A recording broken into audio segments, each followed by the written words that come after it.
Right మిత్రులారా, welcome to Raghu Deepaka online classes and genius publication. So మనకు Indian హిస్టరీలో ancient Indian history అనేటటువంటిది మనం ఫస్ట్ నేర్చుకుంటున్నాం. అందులో ప్రధానంగా ఫస్ట్ ఆఫ్ ఆల్ ఈ యొక్క ప్రాచీన భారతదేశ చరిత్రలో సింధు నాగరికత కంప్లీట్ చేసుకున్నాం. అలాగే వేద సాహిత్యానికి సంబంధించిన సమాచారాన్ని చూసాం. నెక్స్ట్ మనకు ఆర్యుల నాగరికత అనేటటువంటిది మనం చూడబోతున్నాము. సో ఇందులో మనం ఆర్యుల నాగరికత చూడబోయేటటువంటి ముందు ఆర్యుల నాగరికత ముందు చూడబోయేటటువంటి ముందు మనం పూర్తి స్థాయిలో ఈ యొక్క ప్రతి ఒక్కరు కూడా మళ్ళీ ఈ రఘుదీపాక ఆన్లైన్ క్లాసెస్ అనేవి సబ్స్క్రైబ్ చేసుకోవాలి, ఉపయోగించుకొని దాన్ని మీరు నోట్స్ లాగా రాసుకొని ప్రిపరేషన్ కావాలి. అలాగే ఎక్కడ కూడా వీడియో స్కిప్ చేయకండి, పూర్తిగా చూడండి, అప్పుడే మనకు దాని కాంటెంట్ అనేది అర్థమవుతుంది. అలాగే ఇక్కడ మన క్లాసెస్ ఏదైతే ఉన్నాయో లైవ్ మనము మీకు ఇప్పుడు క్లాసెస్ యూట్యూబ్లో ఏది చెప్తున్నామో ఇవన్నీ కూడా మనం ఇందులో మీకు చూపిస్తున్నటువంటి ఈ రఘుదీపాక ఆన్లైన్ క్లాసెస్ సంబంధించిన సమాచారం మొత్తం కూడా ఈ జీనియస్ పబ్లికేషన్ ఈ యొక్క బుక్ అనేటటువంటి దాంట్లో ఉంది. సో ఆ బుక్ యథాతథంగా మీకు నేను ఈ క్లాసులో అందించడం అనేది జరుగుతుంది. కాబట్టి మీరు ఇంకా పరిపూర్ణంగా క్లాసెస్ వింటూ పూర్తి స్థాయిలో ఇండియన్ హిస్టరీ మీద సమగ్రమైన సంపూర్ణ అవగాహనను సమాచారాన్ని పొందాలంటే ఖచ్చితంగా మీకు అందుబాటులో ఇది మార్కెట్లో ఈ బుక్ అనేది ఉంది మిత్రులారా. సో కాబట్టి ఇక నేను చెప్పేటటువంటి దానికి పీడిఎఫ్ అనేటటువంటిది ఎక్కడ దొరుకుతుంది అనేటటువంటి విషయంలో భాగంగా ఇది రఘుదీపాక అనేటటువంటి పుస్తకంలోనే దొరుకుతుంది. అది మీరు ఒకసారి కొనుగోలు చేస్తే మీరు పూర్తి స్థాయిలో ఈ వీడియో క్లాసెస్కి దానికి మనకు చాలా చాలా చాలా చాలా చాలా యూజ్ అవుతుంది అన్నట్టు. అంటే ఇక మళ్ళీ రాసుకోవాల్సిన అవసరం లేకుండా వీడియో క్లాస్ విన్న తర్వాత ఒకసారి ఈ బుక్ అనేటటువంటిది మీరు ఓపెన్ చేసి ఇందులో ఏ చాప్టర్కి ఆ చాప్టర్ కూడా క్లాస్ విన్నాక దీన్ని చదువుకుంటే సరిపోతుంది. సో జీనియస్ పబ్లికేషన్ అనేది మనకు మార్కెట్లో ఇప్పుడు అవైలబుల్గా ఉంది. సో మీరు అనుకున్నటువంటి ప్రైస్లోనే అది దొరుకుతుంది. కాబట్టి సో దాన్ని మీరు కొంచెం దాని మీద కొంచెం కాన్సన్ట్రేషన్ చేస్తే మీకు పూర్తిగా మార్క్స్ అనేటటువంటివి రావడానికి వీలుంటుంది. రైట్ ఇక్కడ నెక్స్ట్ మనకు ఆర్యుల నాగరికత. సో ఆర్యుల నాగరికత అనేటటువంటిది చూస్తే 1500 BC నుంచి 600 BC. సో క్రీస్తు పూర్వం 1500 నుంచి క్రీస్తు పూర్వం 600 సంవత్సరాల మధ్య కాలం వరకు కొనసాగినటువంటి నాగరికత ఈ యొక్క ఆర్యుల నాగరికత. మరి ఈ యొక్క ఆర్యుల నాగరికతకు సంబంధించినటువంటి సమాచారం ఏమిటి అనేది చూడాలంటే ఈ ఆర్యుల నాగరికతనే మనము వేదకాలపు నాగరికత అంటాము. వేదకాలపు నాగరికత అని చెప్పేసి అంటాము. ఆర్యుల నాగరికతనే వేదకాలపు నాగరికత అని చెప్పేసి అంటాము. సో వేదాలు మొత్తం కూడా ఆర్యుల కాలంలోనే సంకలనం చేయబడ్డాయి. కాబట్టి దీన్ని ఈ యొక్క వేదకాలపు నాగరికత అని చెప్పేసి అంటాము. తొలి వేద కాలంలో ఋగ్వేదం, మలివేద కాలంలో యజుర్వేదం, సామవేదం, అధర్వణ వేదాలు సంకలనం చేయబడడం అనేది జరిగింది. ఇక్కడ ఈ విషయాన్ని మనం క్లియర్గా గుర్తుపెట్టుకుంటే సరిపోతుంది. మరి ఇక్కడ ప్రధానంగా మనము ఇక్కడ ఆలోచించాల్సినటువంటి విషయం ఏమిటంటే ఈ యొక్క వేదకాల ఆర్య నాగరికత అనేటటువంటిది, వేదకాలపు నాగరికత అనేటటువంటిది ఈ రెండు పదాలకు ఉన్న అర్థాలలో ఫస్ట్ ఆర్యుల నాగరికత అనేది వేదకాలపు నాగరికతగా ఎలా పిలువబడుతుందో చూసాము. ఇప్పుడు అసలు ఆర్యులు అనేటటువంటి వారు నాగరికతను ఇక్కడ ఏర్పాటు చేసుకోవడానికి ప్రధానమైనటువంటి కారణం ఏమిటి, వీళ్ళు ఎక్కడి వాళ్ళు, స్వదేశీయుల విదేశీయుల అనేటటువంటి దానికి సంబంధించినటువంటి సమాచారాన్ని మనం తెలుసుకోబోయే ముందు ఫస్ట్ ఆఫ్ ఆల్ అసలు ఆర్య అనేటటువంటిది ఏమిటి, దీనికి సంబంధించిన సమాచారం, దాని భౌగోళిక పరిస్థితులు ఒకసారి చూస్తే అందులో ఈ ఆర్యులు అనేటటువంటి వాళ్ళు భారతదేశంలో ఒక విశిష్టమైన గ్రామీణ నాగరికతను ఏర్పాటు చేసుకున్నారు. సింధు నాగరికత ప్రజలు అనేటటువంటి వారు పట్టణ నాగరికతను ఏర్పాటు చేసుకుంటే ఆర్యులు అనేటటువంటి వారు వీరు ఒక విశిష్టమైనటువంటి గ్రామీణ నాగరికతను ఏర్పాటు చేసుకున్నారు భారతదేశంలో సింధు నాగరికతను అంతమొందించి. అయితే ఇక్కడ ఈ ఆర్యన నాగరికతలో ఈ ఆర్యులు అనేటటువంటి వాళ్ళు ప్రధానంగా నార్డిక్ జాతికి చెందినటువంటి వారిగా చెప్తాము. వీళ్ళ జాతి నార్డిక్ జాతి. వీరి యొక్క భాష అనేటటువంటిది ఆర్య. ఈ ఆర్యన్ భాష మాట్లాడేటటువంటి వారు కాబట్టి వీళ్ళు ఆర్యులుగా ప్రసిద్ధిగాంచారు. ఈ ఆర్యన్ లేదా ఆర్య భాషనే ఈ యొక్క సంస్కృత భాష అని చెప్పేసి మరికొంతమంది చరిత్రకారులు మనకు చెప్పడం జరిగింది. తద్వారా ఆర్య లేదా ఆర్యన్ భాష మాట్లాడడం వల్ల వీరు ఆర్యులుగా పిలువబడ్డారు. వీళ్ళు ముఖ్యంగా ఈ యొక్క శ్వేతవర్ణాన్ని కలిగి ఉన్నటువంటి వారు. శ్వేతవర్ణం కలిగి ఉన్నటువంటి వారు ఆజానుబావు రూపంలో, ఆజానుబావులు ఒక్కొక్కరు 6, 7, 8, 9 అడుగుల ఎత్తు, 10 అడుగుల ఎత్తు ఉన్నటువంటి వాళ్ళు. ఆ దేహదారుఢ్యం, శరీర సౌష్ఠవం అనేటటువంటివి పరిపూర్ణంగా ఉన్నటువంటి వాళ్ళు, అందమైనటువంటి వారు, శ్వేతవర్ణం కలిగినటువంటి వాళ్ళగా మనం వీళ్ళని చెప్తాము. మరి ఇందులో అత్యంత ముఖ్యమైనటువంటి విషయం ఏంటంటే ఈ యొక్క ఐరేయాన్ అనేటటువంటి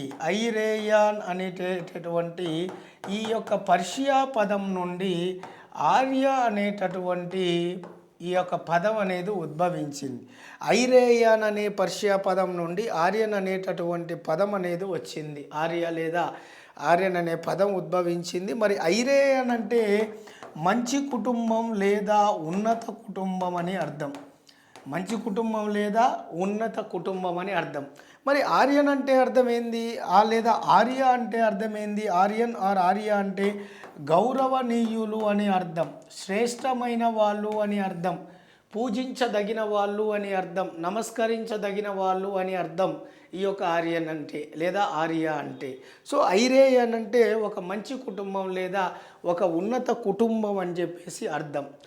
మరి ఈ ఆర్యుల ఎవరైతే ఉన్నారో ఈ ఆర్యుల నాగరికతను ఒకసారి గనక మనం పర్ఫెక్ట్గా చూసుకుంటే ఈ ఆర్యుల నాగరికత యొక్క విస్తరించి ఉన్న సరిహద్దుల్లో మనకు చూస్తే ఇక్కడ నార్త్లో హిమాలయ పర్వతాలు, అలాగే సౌత్లో ఆరావళి పర్వతాలు, అలాగే తూర్పున వచ్చేసి మనకు యమునా నది, అలాగే పశ్చిమాన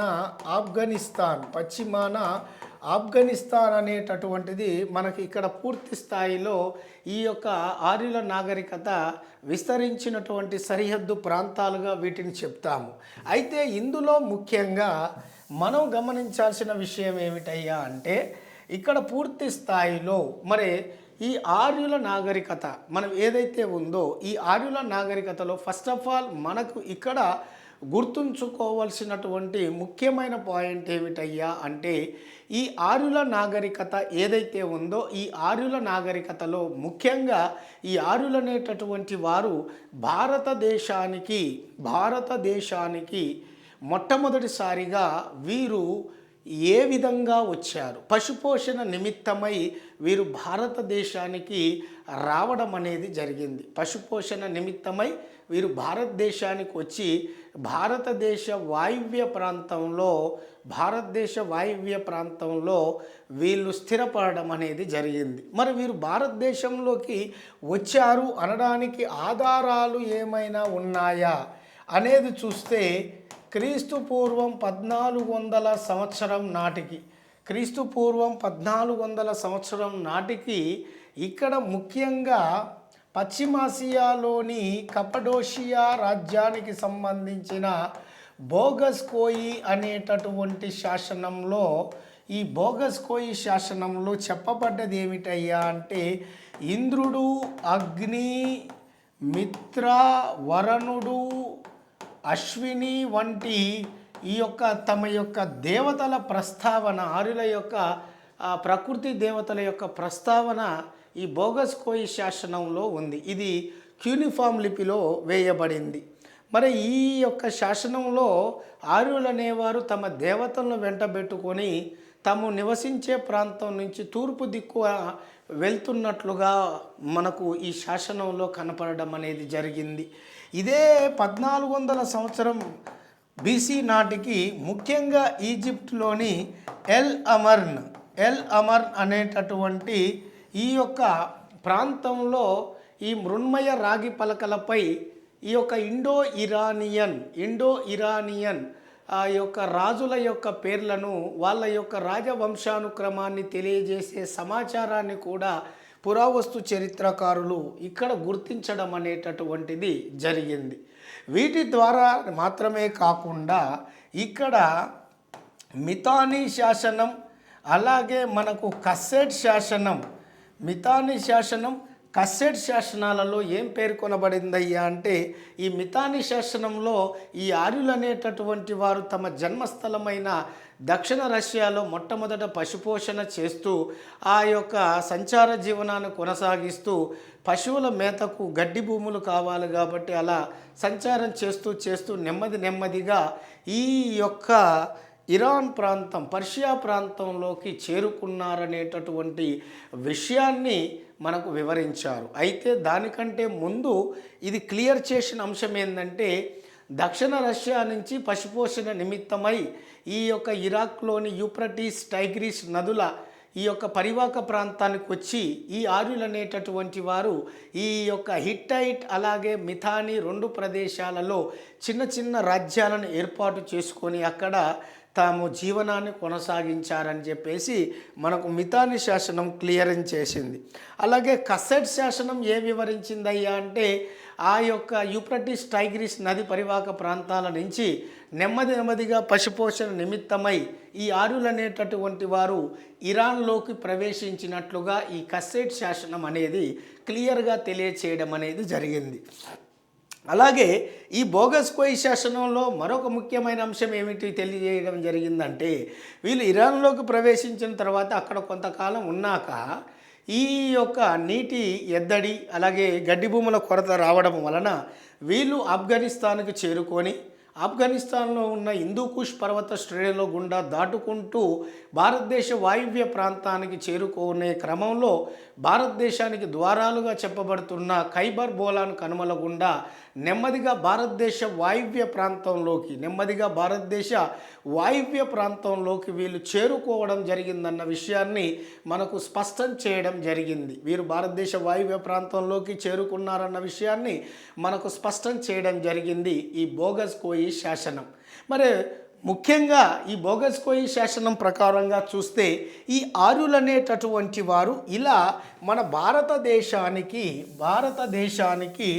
ఒకరి తర్వాత ఒకరు ఎలా వచ్చారు అంటే, ఆర్యులు అనేవారు తెగలుగా వచ్చారు. అంటే ఒక తెగ వచ్చిన తర్వాత మరొక తెగ భారతదేశ వాయువ్య ప్రాంతంలోకి వచ్చి ఇక్కడ స్థిరపడడం అనేది జరిగింది. అలా భారతదేశంలోకి వచ్చినటువంటి మరి ఆర్య తెగల్లో ముఖ్యమైనవి ఏమిటంటే, ఇక్కడ భరత తెగ, అలాగే పురు తెగ, అలాగే యదు, అలాగే దృహస్ప, భరత, పురు, యదు, దృహస్ప అనేటటువంటి తెగలు ఇవి కీలకమైనవి. వీళ్ళు తెగలుగా మన భారతదేశానికి రావడం అనేది జరిగింది. ఇలా వచ్చిన తెగల్లో మొట్టమొదటి తెగ ఏమిటంటే ఈ యొక్క భరత తెగ. ఇలా వచ్చిన మొట్టమొదటి తెగ ఏమిటి, శక్తివంతమైన తెగ ఏమిటంటే ఈ యొక్క భరత తెగ. మరి ఈ భరత తెగకు సంబంధించినటువంటి సమాచారాన్ని చూసే క్రమంలో మనం ఇక్కడ నేర్చుకోవాల్సిన విషయం ఏంటంటే, ఈ భరత తెగకు సంబంధించిన మొట్టమొదటి వారు దివోదాసుడు. ఈ దివోదాసుడు అనేటటువంటి వాడు భారతదేశ వాయువ్య ప్రాంతానికి చేరుకున్నాక ముఖ్యంగా ఇక్కడ ఈ యొక్క వాయువ్య ప్రాంతంలో ఎస్పెషల్లీ ఈ యొక్క సప్తసింధు ప్రాంతంలో ఉంటున్న స్థానిక పాలకుడైన శంబరాసుడు లేదా ఇతడే సాంబారాగా పిలువబడ్డాడు. ఈ శంబరాసుడు లేదా సాంబారాగా పిలువబడిన ఇతని మీద ఈ దివోదాసుడు తన యొక్క సైన్యంతో దండెత్తి ఈ శంబరాసుడిని ఓడించి సప్తసింధు ప్రాంతం మీద మొదటిసారిగా ఆధిపత్యాన్ని సంపాదించడం జరిగింది.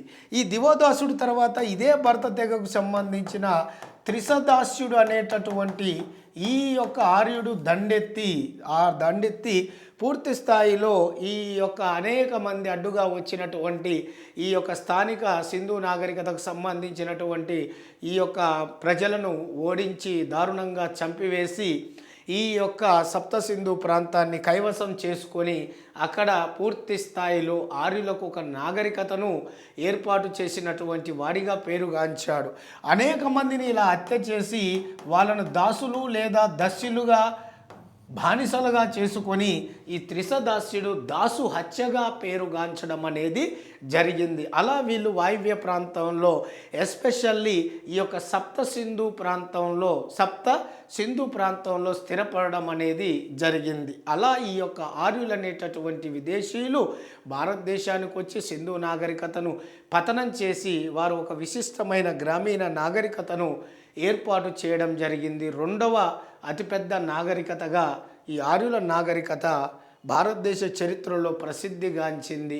వాళ్ళు సప్త సింధు ప్రాంతంలోకి ప్రవేశించి అక్కడ తమ నాగరికతను ఏర్పాటు చేసుకొని ముందుకు వెళ్ళడం అనేది జరిగింది. మరి ఇందులో భాగంగానే మరి పూర్తి స్థాయిలో మనకు ఈ ఆర్యుల్లో ఈ ఆర్య అనేటటువంటి పదాన్ని చూస్తే ఇది జాతికి సంబంధించిన పదం కాదు, ఇది భాషకు సంబంధించిన అర్థాన్ని సూచిస్తుందనేటటువంటి విషయాన్ని చాలామంది పురావస్తు చరిత్రకారులు పేర్కొన్నారు. ఆర్య అనేది జాతికి సంబంధించిన పదం కాదు, ఆర్య అనేది కేవలం భాషకు సంబంధించినటువంటి పేరును సూచిస్తుందని చెప్పేసి పురావస్తు చరిత్రకారులు పేర్కొన్నారు. మరి అటువంటి ఒక భాషా సమూహానికి సంబంధించినటువంటి ఈ ఆర్యులు అనేటటువంటి నార్డిక్ జాతికి చెందినటువంటి వారు ఎవరైతే ఉన్నారో వీరు ఈ యొక్క సప్త సింధు ప్రాంతంలో స్థిరపడడం అనేది జరిగింది. మరి సప్త సింధు ప్రాంతం అంటే ఏమిటయ్యా అనేది ఒకసారి ఇక్కడ చూస్తే సప్త సింధు ప్రాంతం అంటే మనకు ఇక్కడ ఒకసారి చూస్తే సింధు నది దాని 5 ఉపనదులు అంటే సట్లెజ్, అలాగే జీలం, చీనాబ్, అలాగే రావి, బియాస్. సో సింధు నది, అలాగే సట్లెజ్, జీలం, చీనాబ్, రావి, బియాస్, అలాగే 7వది ఇక్కడ మనం చూసుకున్నట్లయితే పూర్తి స్థాయిలో మనకు ఇక్కడ సరస్వతి నది.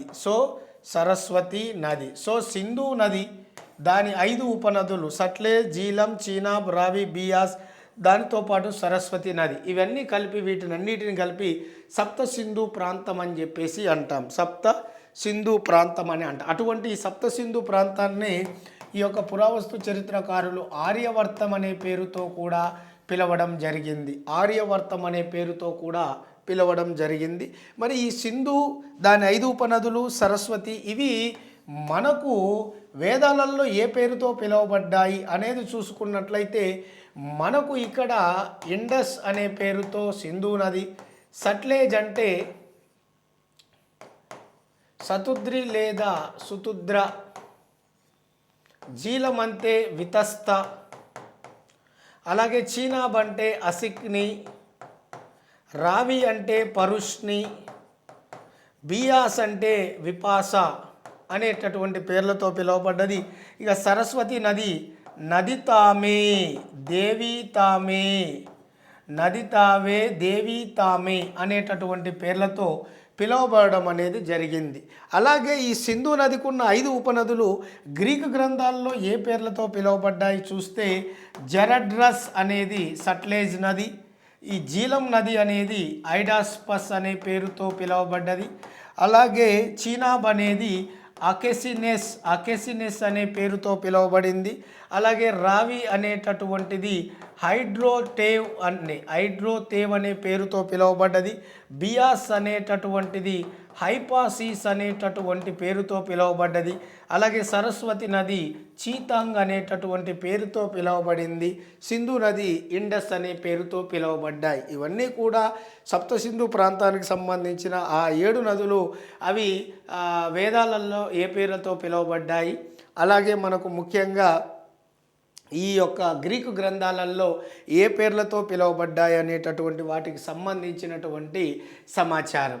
మరి ఇక్కడ ఈ యొక్క సప్తసింధు ప్రాంతంలో ఈ ఆర్యులు అనేటటువంటి వారు ఈ యొక్క స్థిరపడి వాళ్ళు ఒక విశిష్టమైన గ్రామీణ నాగరికతను వీళ్ళు ఏర్పాటు చేసుకోవడం జరిగింది. అంతవరకు బాగానే ఉంది. కానీ మరి ఈ తొలివేద కాలంలో అంటే ఎస్పెషల్లీ ఆర్యులు మొట్టమొదటగా భారతదేశంలోకి వచ్చినప్పుడు సప్తసింధు ప్రాంతంలో స్థిరపడ్డప్పుడు వాళ్లకు కేవలం సరస్వతి నది గురించి మాత్రమే తెలుసు. సరస్వతి నది గురించి మాత్రమే తెలుసు, గంగా నది గురించి తెలియదు. అది ప్రాముఖ్యాన్ని కోల్పోవడం జరిగింది. దీనితో పాటు ఉత్తర భారతదేశాన ఉన్నటువంటి హిమాలయ పర్వతాలు, ఆ హిమాలయ పర్వతాలలో ఉన్నటువంటి కొన్ని పర్వత శ్రేణులు అంటే ఎస్పెషల్లీ ముజావంతు, అలాగే మనకు ఆర్జికా, శిలామన్ అనేటటువంటి ముఖ్యమైనటువంటి పర్వత శ్రేణుల గురించి క్లియర్గా తెలుసు. అంతేగాని వింధ్య, సాత్పూరా అనేటటువంటి ఆరావళి పర్వతాలకు సంబంధించిన పరిజ్ఞానం అనేది ఈ మొట్టమొదట ఆర్యులకు అనేటటువంటి వారికి తెలియదు. వాళ్ళకి కేవలం హిమాలయ పర్వతాలు గురించి, అందులో ఉన్న ముఖ్యమైన పర్వత శ్రేణుల్లో ముజావంతు, ఆర్జికా, శిలామన్ వాటి గురించి తెలుసు. ముఖ్యంగా ముజావంతు పర్వత శ్రేణుల్లో ఉన్న దట్టమైన అడవుల్లో విస్తరించి ఉన్న ఔషధ గుణాలు కలిగినటువంటి మొక్కల్లో ఒకటైన సోముడు అనే వృక్ష దేవతగా భావించే ఆ వృక్షం యొక్క చెట్టు బెరడు నుంచి వీళ్ళు సోమ అనే ప్రత్యేకమైన మత్తు పానీయాన్ని కూడా తయారు చేసేటటువంటి వారనే విషయాన్ని మనకు ఋగ్వేదం వివరిస్తుంది. జందావెస్త అనే జొరాస్ట్రియన్ల పవిత్ర గ్రంథం వివరిస్తుంది ఈ అద్భుతమైనటువంటి ముఖ్యమైనటువంటి విషయాన్ని. మరి ముఖ్యంగా ఈ యొక్క ఆర్యులు అనేటటువంటి వారు నిజంగానే భారతదేశం మీద దండయాత్రకు వచ్చారా, లేదా ఈ యొక్క ఆర్యులు అనే వారు స్వదేశీల విదేశీల అనేటటువంటి విషయాన్ని మనం ఇక్కడ చూస్తే ఈ యొక్క ఆర్యులు అనేటటువంటి వారు స్వదేశీయులే అనేటటువంటి ముఖ్యమైన విషయాన్ని కొంతమంది చరిత్రకారులు మనకు వివరించడం జరిగింది. డాక్టర్ ఏసీ దాస్, అలాగే సంపూర్ణ ఆనంద్ అనేటటువంటి వారు, అలాగే మనకు గంగానాథ్ ఝా అనేటటువంటి వ్యక్తి, అలాగే ఎల్డి కల్లా, అలాగే మేను త్రివేది లాంటి వారు. సో వీళ్ళు ఒకసారి చూసుకుంటే డాక్టర్ ఏసీ దాస్, సంపూర్ణ ఆనంద్ చెప్పింది ఏంటంటే ఈ యొక్క ఆర్యులు మొట్టమొదట స్థిరపడింది సప్తసింధు ప్రాంతం. ఆర్యులు మొట్టమొదట ఇక్కడ స్థిరపడింది సప్తసింధు ప్రాంతం. వీళ్ళు 100% పాళ్ళు ఈ ఆర్యులు అనేటటువంటి వారు ఆ సప్తసింధు ప్రాంతానికి చెందిన వాళ్ళు. వీళ్ళు స్వదేశీయులు అనేటటువంటి విషయాన్ని 100% వివరించినటువంటి వాడు. ఆ విషయాన్ని తాను స్వయంగా ఋగ్వేదిక్ ఇండియా అనేటటువంటి గ్రంథంలో వివరించడం జరిగింది. ఋగ్వేదిక్ ఇండియా అనేటటువంటి గ్రంథంలో ఈ విషయాన్ని క్లియర్గా వివరించాడు. తర్వాత గంగానద్ ఝా, ఈయన ఈ ఆర్యులు అనేటటువంటి వారి నేటివ్ ప్లేసు సరస్వతి, అలాగే బృహస్పతి, ఈ 2 నదుల పరివాహక ప్రాంతంగా ఉన్నటువంటి బ్రహ్మర్షి దేశంగా పిలువబడుతున్న ఈ యొక్క ప్రాంతమే ఆర్యుల యొక్క నేటివ్ ప్లేస్. సరస్వతి, బృహస్పతి అనేటటువంటి ఈ 2 నదుల పరివాహక ప్రాంతమే ఈ ఆర్యుల యొక్క స్వస్థలం. సో వీళ్ళు స్వదేశీయులు అనే విషయాన్ని గంగానద్ ఝా చెప్పడం జరిగింది. మరి కల్లా చెప్పింది ఏంటంటే కాశ్మీరీ హిమాలయాలు. ఈ యొక్క ఆర్యులు అనేటటువంటి వారు స్వదేశీయులే, వాళ్ళ స్వస్థలం కాశ్మీరీ హిమాలయ ప్రాంతం అని చెప్పేసి ఈయన తన అభిప్రాయాన్ని వ్యక్తం చేశాడు.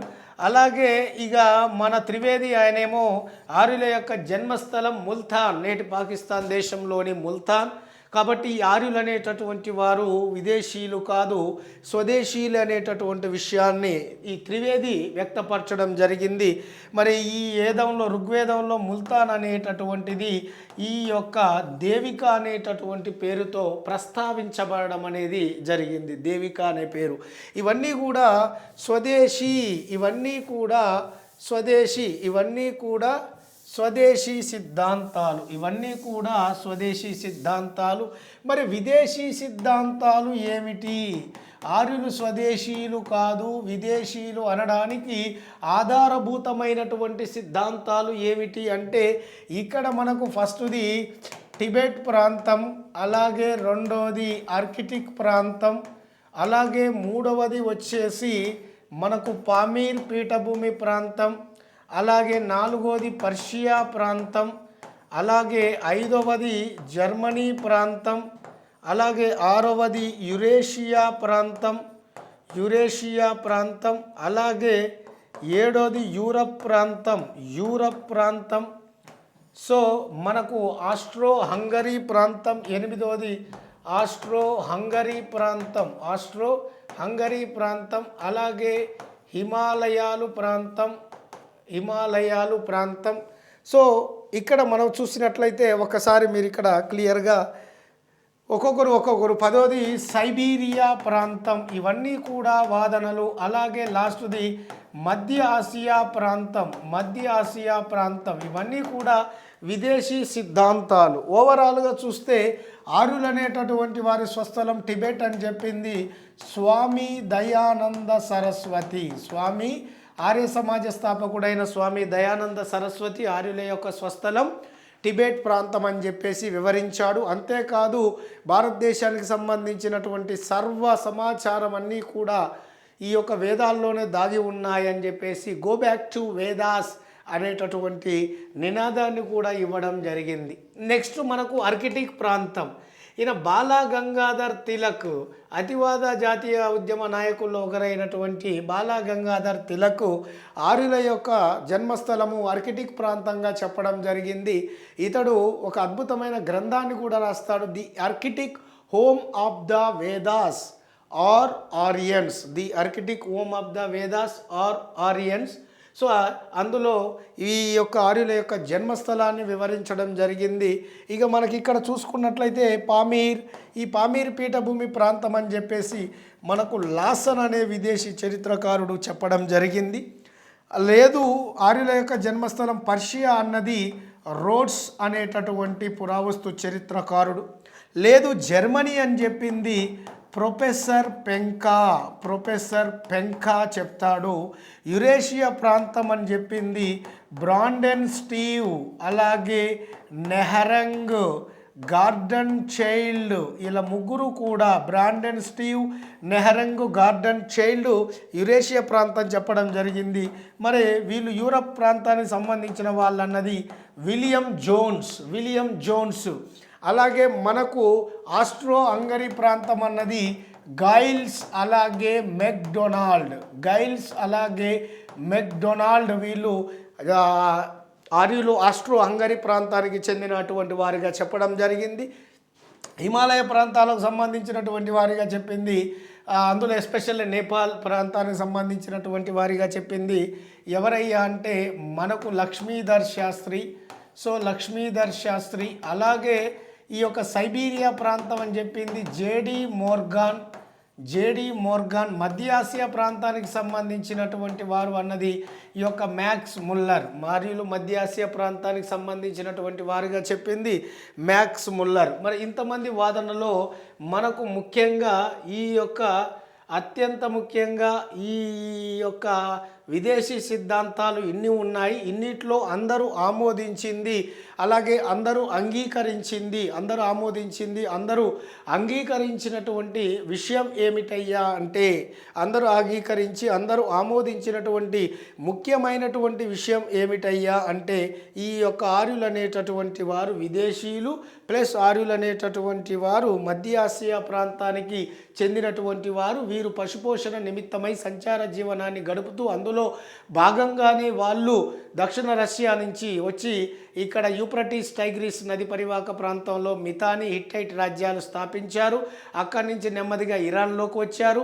ఇరాన్ నుంచి తర్వాత ఆఫ్ఘనిస్తాన్లోకి వచ్చి అక్కడ నుంచి హిందూకుష్ పర్వత శ్రేణుల గుండా భారతదేశానికి ద్వారాలుగా చెప్పబడ్డ ఖైబర్ బోలాన్ కనుమల ద్వారా వాయువ్య ప్రాంతంలోకి వచ్చి అక్కడ సింధు నాగరికత స్థానిక పాలకులను ఓడించి ఆ సప్త సింధు ప్రాంతం మీద ఆధిపత్యాన్ని సంపాదించుకొని భారతదేశంలో ఒక విశిష్టమైన పట్టణ నాగరికతను అంతమొందించి తమదైన ఒక గ్రామీణ నాగరికతను ఏర్పాటు చేసుకున్నటువంటి వారిగా ఈ ఆర్యులు భారతదేశ చరిత్రలో ఈ యొక్క భారతదేశంపై దండెత్తి వచ్చిన తొలి విదేశీయులుగా పేరుగాంచారన్నటువంటి విషయాన్ని మనము క్లియర్గా విదేశీ పురావస్తు కానీ స్వదేశీ పురావస్తు చరిత్రకారులు తెలిపినటువంటి సమాచారం ఆధారంగా మనం ఇక్కడ గుర్తుంచుకోవడం అనేది జరిగింది. సో స్వదేశీ విదేశీ సిద్ధాంతాలు, వాళ్ళ యొక్క ఇంట్రడక్షన్, అలాగే మనం ముఖ్యంగా శాసనాలు ఏమైనా ఆధారాలు ఏమున్నాయి, ఆ ఆర్యులు ఇక్కడి నుంచి ఎక్కడికి వచ్చారనేటటువంటి విషయాన్ని మనం ఇక్కడ కూలంకషంగా డిస్కస్ చేసుకోవడం అనేది జరిగింది మిత్రులారా. రైట్, మనం ఇక్కడ చూడవలసినటువంటి మరో ముఖ్యమైనటువంటి విషయం ఏమిటి, దానికి సంబంధించినటువంటి సమాచారం అనేది ఒకసారి ఇక్కడ చూద్దాం. ఏంటిది మరో ముఖ్యమైనటువంటి సమాచారం అంటే, మరి ఆర్యుల యొక్క ప్రత్యేకతలు ఏమిటి, what are the specialization of Aryans, వారి యొక్క ప్రత్యేకతలు ఏమిటయ్యా అంటే, భారతదేశంలో మొట్టమొదటిసారిగా గ్రామీణ నాగరికతను ఏర్పాటు చేసినటువంటి వారిగా ఈ ఆర్యులు అనేటటువంటి వారు పేరుగాంచారు. అలాగే భారతదేశంపై దండయాత్రకు వచ్చిన తొలి విదేశీయులుగా ఆర్యులు పేరుగాంచారు.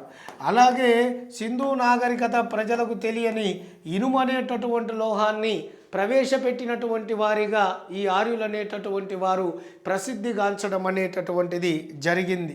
అత్యంత ముఖ్యమైనటువంటి విషయం ఏంటంటే, మొట్టమొదటిసారిగా ఆసియా ఖండంలోనే గుర్రపు స్వారీని ప్రవేశపెట్టినటువంటి వారిగా కూడా ఈ ఆర్యులు అనేటటువంటి వారు ప్రసిద్ధిగాంచడం అనేటటువంటిది జరిగింది.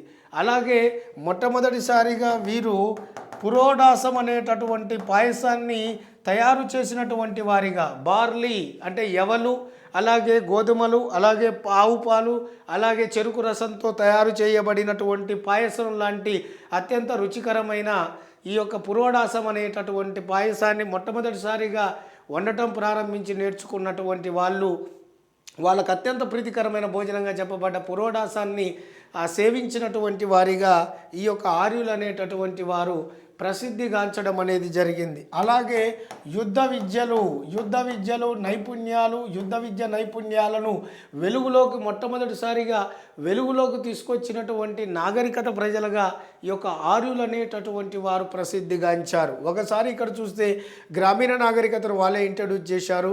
అలాగే భారతదేశంపై మొట్టమొదటి దండయాత్రకు వచ్చిన తొలి విదేశీయులుగా పేరుగాంచారు.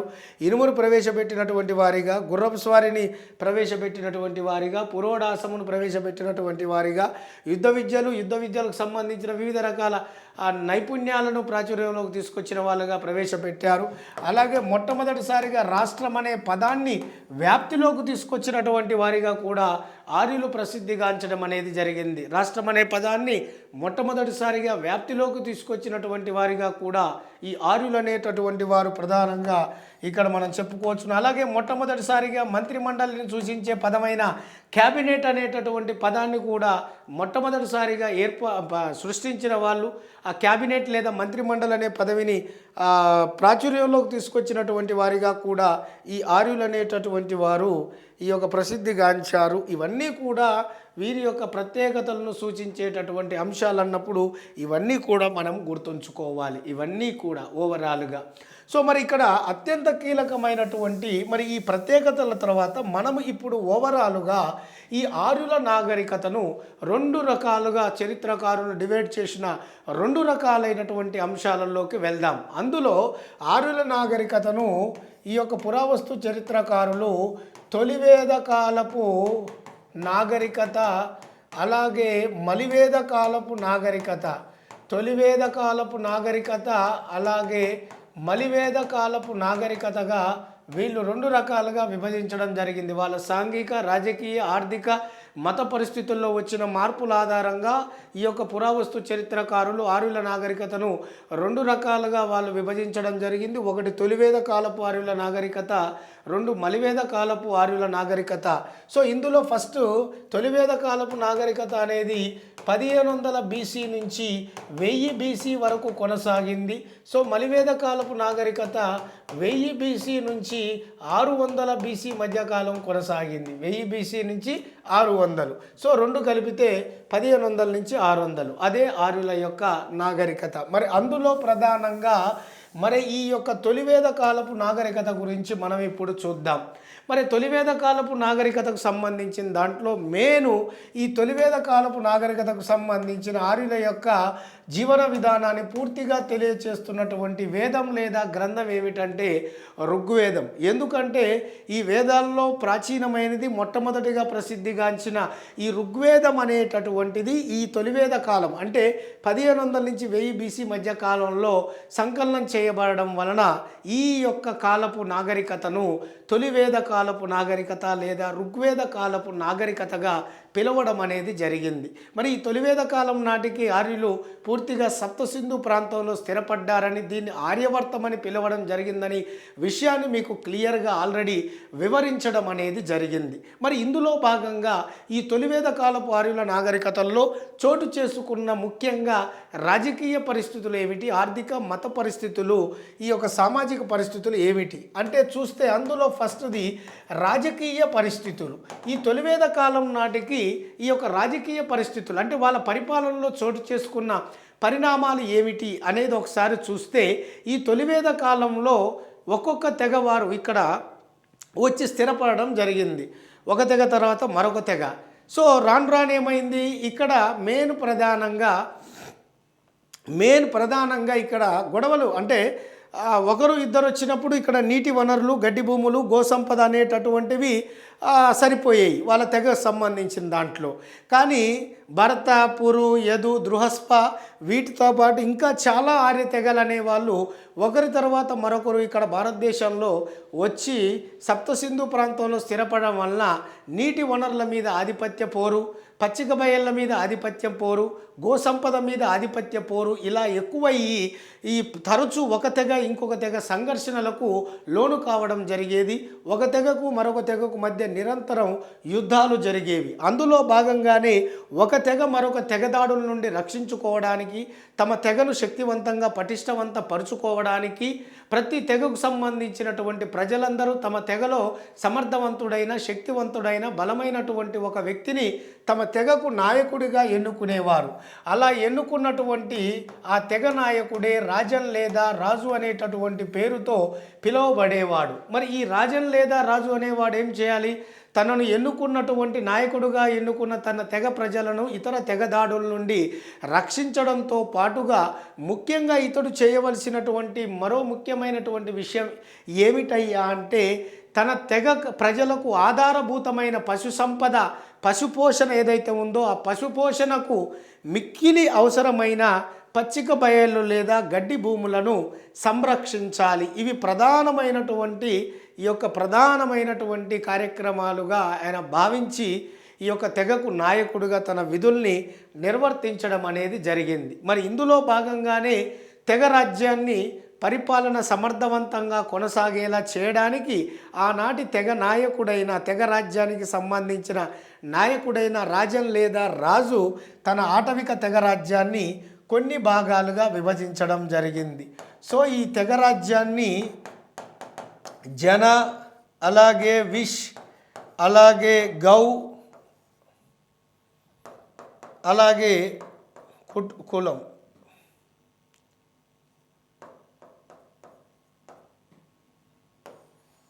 జన, విష్, అలాగే గౌ, అలాగే కుటుంబం. సో జనకు అధిపతి రాజన్ లేదా రాజు, అలాగే విష్కు అధిపతి విష్పతి, అలాగే గౌ లేదా గ్రామాలకు అధిపతి ఇక్కడ గ్రామణి, అలాగే కుటుంబానికి అధిపతి కులప లేదా కులపతి లేదా గృహపతి. సో కొన్ని కుటుంబాల కలయిక గౌ లేదా గ్రామం, కొన్ని గ్రామాల కలయిక విష్, కొన్ని విష్ల కలయిక జనకు అధిపతి రాజన్ లేదా రాజు, విష్కు అధిపతి విష్పతి, గౌ లేదా గ్రామాలకు అధిపతి గ్రామణి, అలాగే కుటుంబాలకు అధిపతి కులప లేదా కులపతి లేదా గృహపతి అనేటటువంటిది ఇక్కడ ముఖ్యమైనటువంటి అర్థంగా మనము ఇక్కడ చూడవచ్చును. అయితే ఇక్కడ ముఖ్యంగా రాజన్ లేదా రాజు పరిపాలనా సౌలభ్యం కొరకు ఇలా తెగ రాజ్యాన్ని 4 భాగాలుగా విభజించడం అనేది జరిగింది. వాటి మీద అధికారులను నియమించి తన పరిపాలన అనేటటువంటిది పూర్తి స్థాయిలో చేయడం జరిగింది. మరి పరిపాలన మరింత సమర్థవంతంగా ఉండడానికి ఈ రాజన్ లేదా రాజు 4 అసెంబ్లీలను ఏర్పాటు చేశాడు. సభా సమితి విధాత గణ, సభా సమితి విధాత గణ. ఈ సభ అంటే ఇది 4 అసెంబ్లీలలో సభ అంటే ఇది గ్రామ సభ, వయోవృద్ధుల సభ, ధనవంతుల సభ.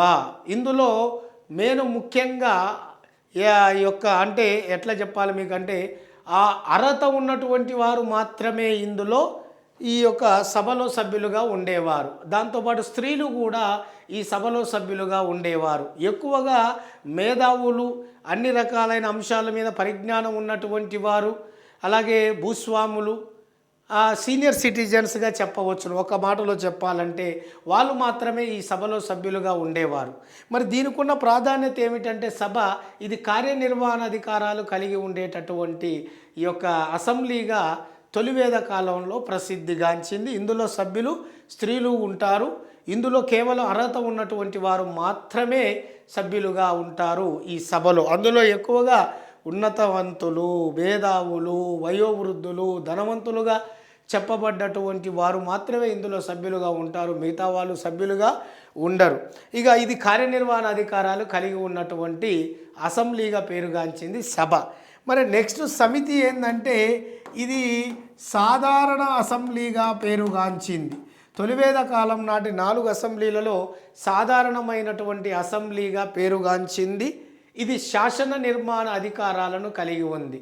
ఇది శాసనాలు రూపొందిస్తే దాన్ని అమలు పరిచేది సభ, రూపొందించేది సమితి.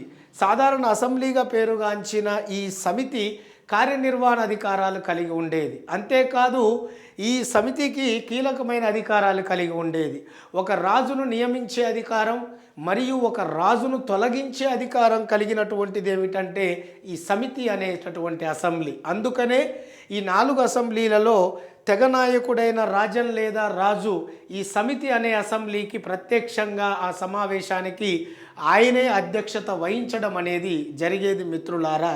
ఈ యొక్క సమితిలో ఈ సమితిలో తెగ ప్రజలందరూ కూడా సభ్యులు, అర్హత కలిగిన తెగ సమూహంలోని ప్రజలందరూ కూడా ఇందులో సభ్యులే. స్త్రీ పురుష భేదం లేకుండా ఈ యొక్క తెగ ప్రజలు, అర్హత ఉన్న తెగ ప్రజల్లో తెగ సమూహంలోని ప్రజలందరూ కూడా ఈ సమితిలో సభ్యులుగా ఉండడం అనేటటువంటిది జరిగేది ఈ యొక్క సమితి.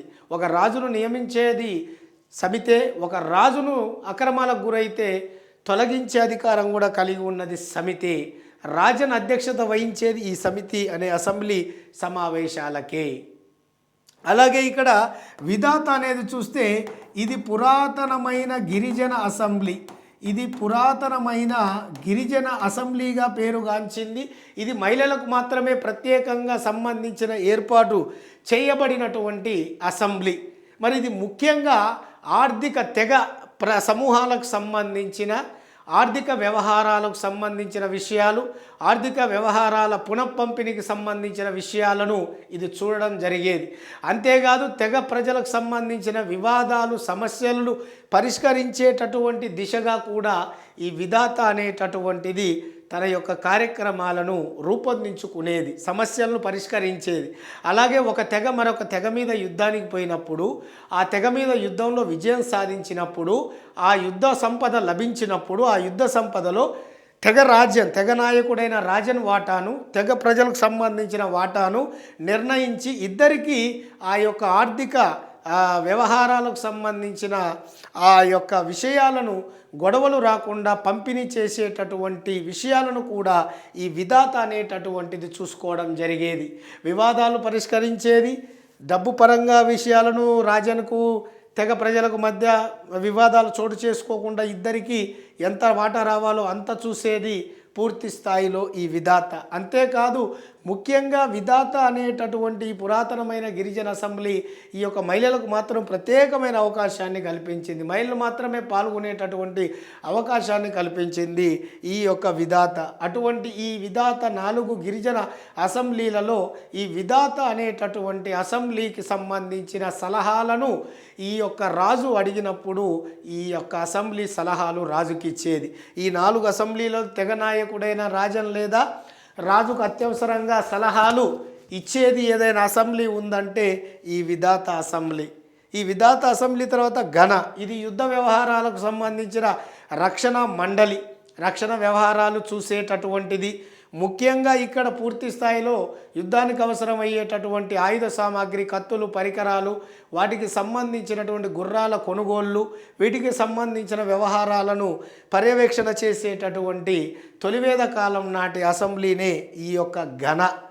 అయితే ముఖ్యంగా ఈ 4 అసెంబ్లీలు కూడా ఈ వేదంలో చెప్పబడ్డాయి. ఋగ్వేదంలో సభ 8 సార్లు, సమితి 9 సార్లు, విధాత 122 సార్లు, ఘన 46 సార్లు ప్రస్తావించడం జరిగింది. కానీ ఈ 4 మలివేద కాలం నాటికి వచ్చేసరికి ఈ సభా సమితి అనేటటువంటి అసెంబ్లీలు తమ ప్రాధాన్యతను కోల్పోయాయి.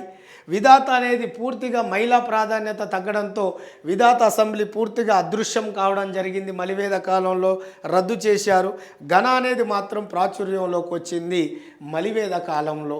మరి ఈ 4 అసెంబ్లీలలో సభా సమితి అసెంబ్లీలను ప్రజాపతికి జన్మించిన కవల పిల్లలుగా, అక్కా చెల్లెలుగా ఈ అధర్వణ వేదం అనేటటువంటిది పేర్కొనడం జరిగింది. మిత్రులారా, ఇక్కడ ఈ విషయాన్ని కూడా గమనించాలి.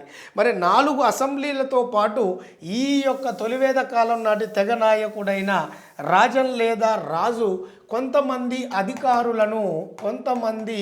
అధికారులను నియమించుకోవడం జరిగింది. పురోహితుడు, అలాగే సేనాని లేదా సేనాపతి, అలాగే ఇక్కడ మనకు దూత, అలాగే మనకు ఉగ్ర దూత, అలాగే ఉగ్ర, అలాగే మనకు పురపతి, అలాగే మనకు ఇక్కడ అత్యంత కీలకమైనటువంటి బాగదూగా, అలాగే సంగ్రహిత్రి, అలాగే మనకు అక్షవాప, అలాగే మనకు ఇక్కడ స్పాస అనేటటువంటి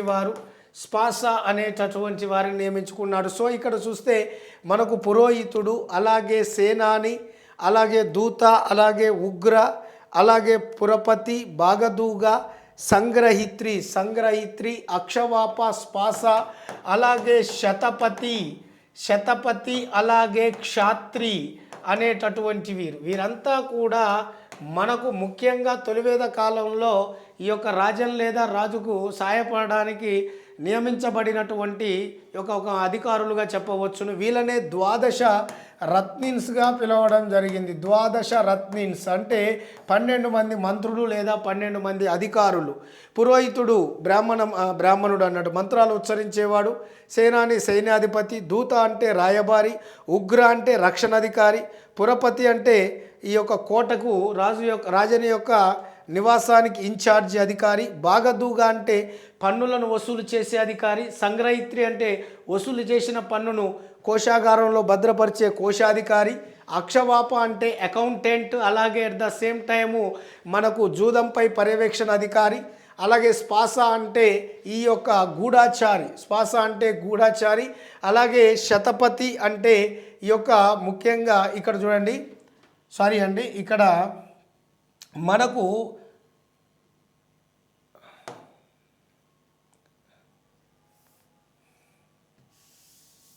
ఇక్కడ 11వది ఇక్కడ శతపతి, అలాగే 12వది వ్రజపతి.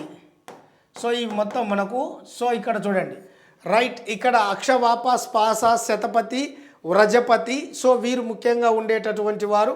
సో ఇందులో స్పాస అంటే గూఢాచారి, అక్షవాప అంటే అకౌంటెంట్ ఆఫీసర్ అండ్ ఆల్సో అయిన జూదం ఆటపై పర్యవేక్షణ అధికారి, స్పాస అంటే గూఢాచారి, శతపతి అంటే 100 గ్రామాలపై అధిపతిగా ఉన్నటువంటి వాడు, వ్రజపతి అంటే ఆ తెగ రాజ్యంలో ఉన్న పచ్చిక బయలు లేదా గడ్డి భూములపై అధిపతిగా నియమించబడినటువంటి వాడిని వ్రజపతి అంటాం. వీలే కాకుండా ముఖ్యంగా మధ్యవసి అనేటటువంటి అధికారి ఉండేవాడు. మధ్యవసి అంటే తగాదాలు లేదా వివాదాలను పరిష్కరించేటటువంటి అధికారి. అలాగే ఇతనితో పాటు గ్రామస్థాయిలో గ్రామణి అనేటటువంటి అధికారి ఉండేవాడు. అలాగే రాజ్య సరిహద్దులపై ముఖ్యమైన పర్యవేక్షణ అధికారిగా స్థపతి అనేటటువంటి అధికారి ఉండేవాడు. గ్రామస్థాయిలో గ్రామణి అనే అధికారి ఉండేవాడు. ఇక్కడ ఇది మనకు క్లియర్గా ఇక్కడ మనం చూడవచ్చును.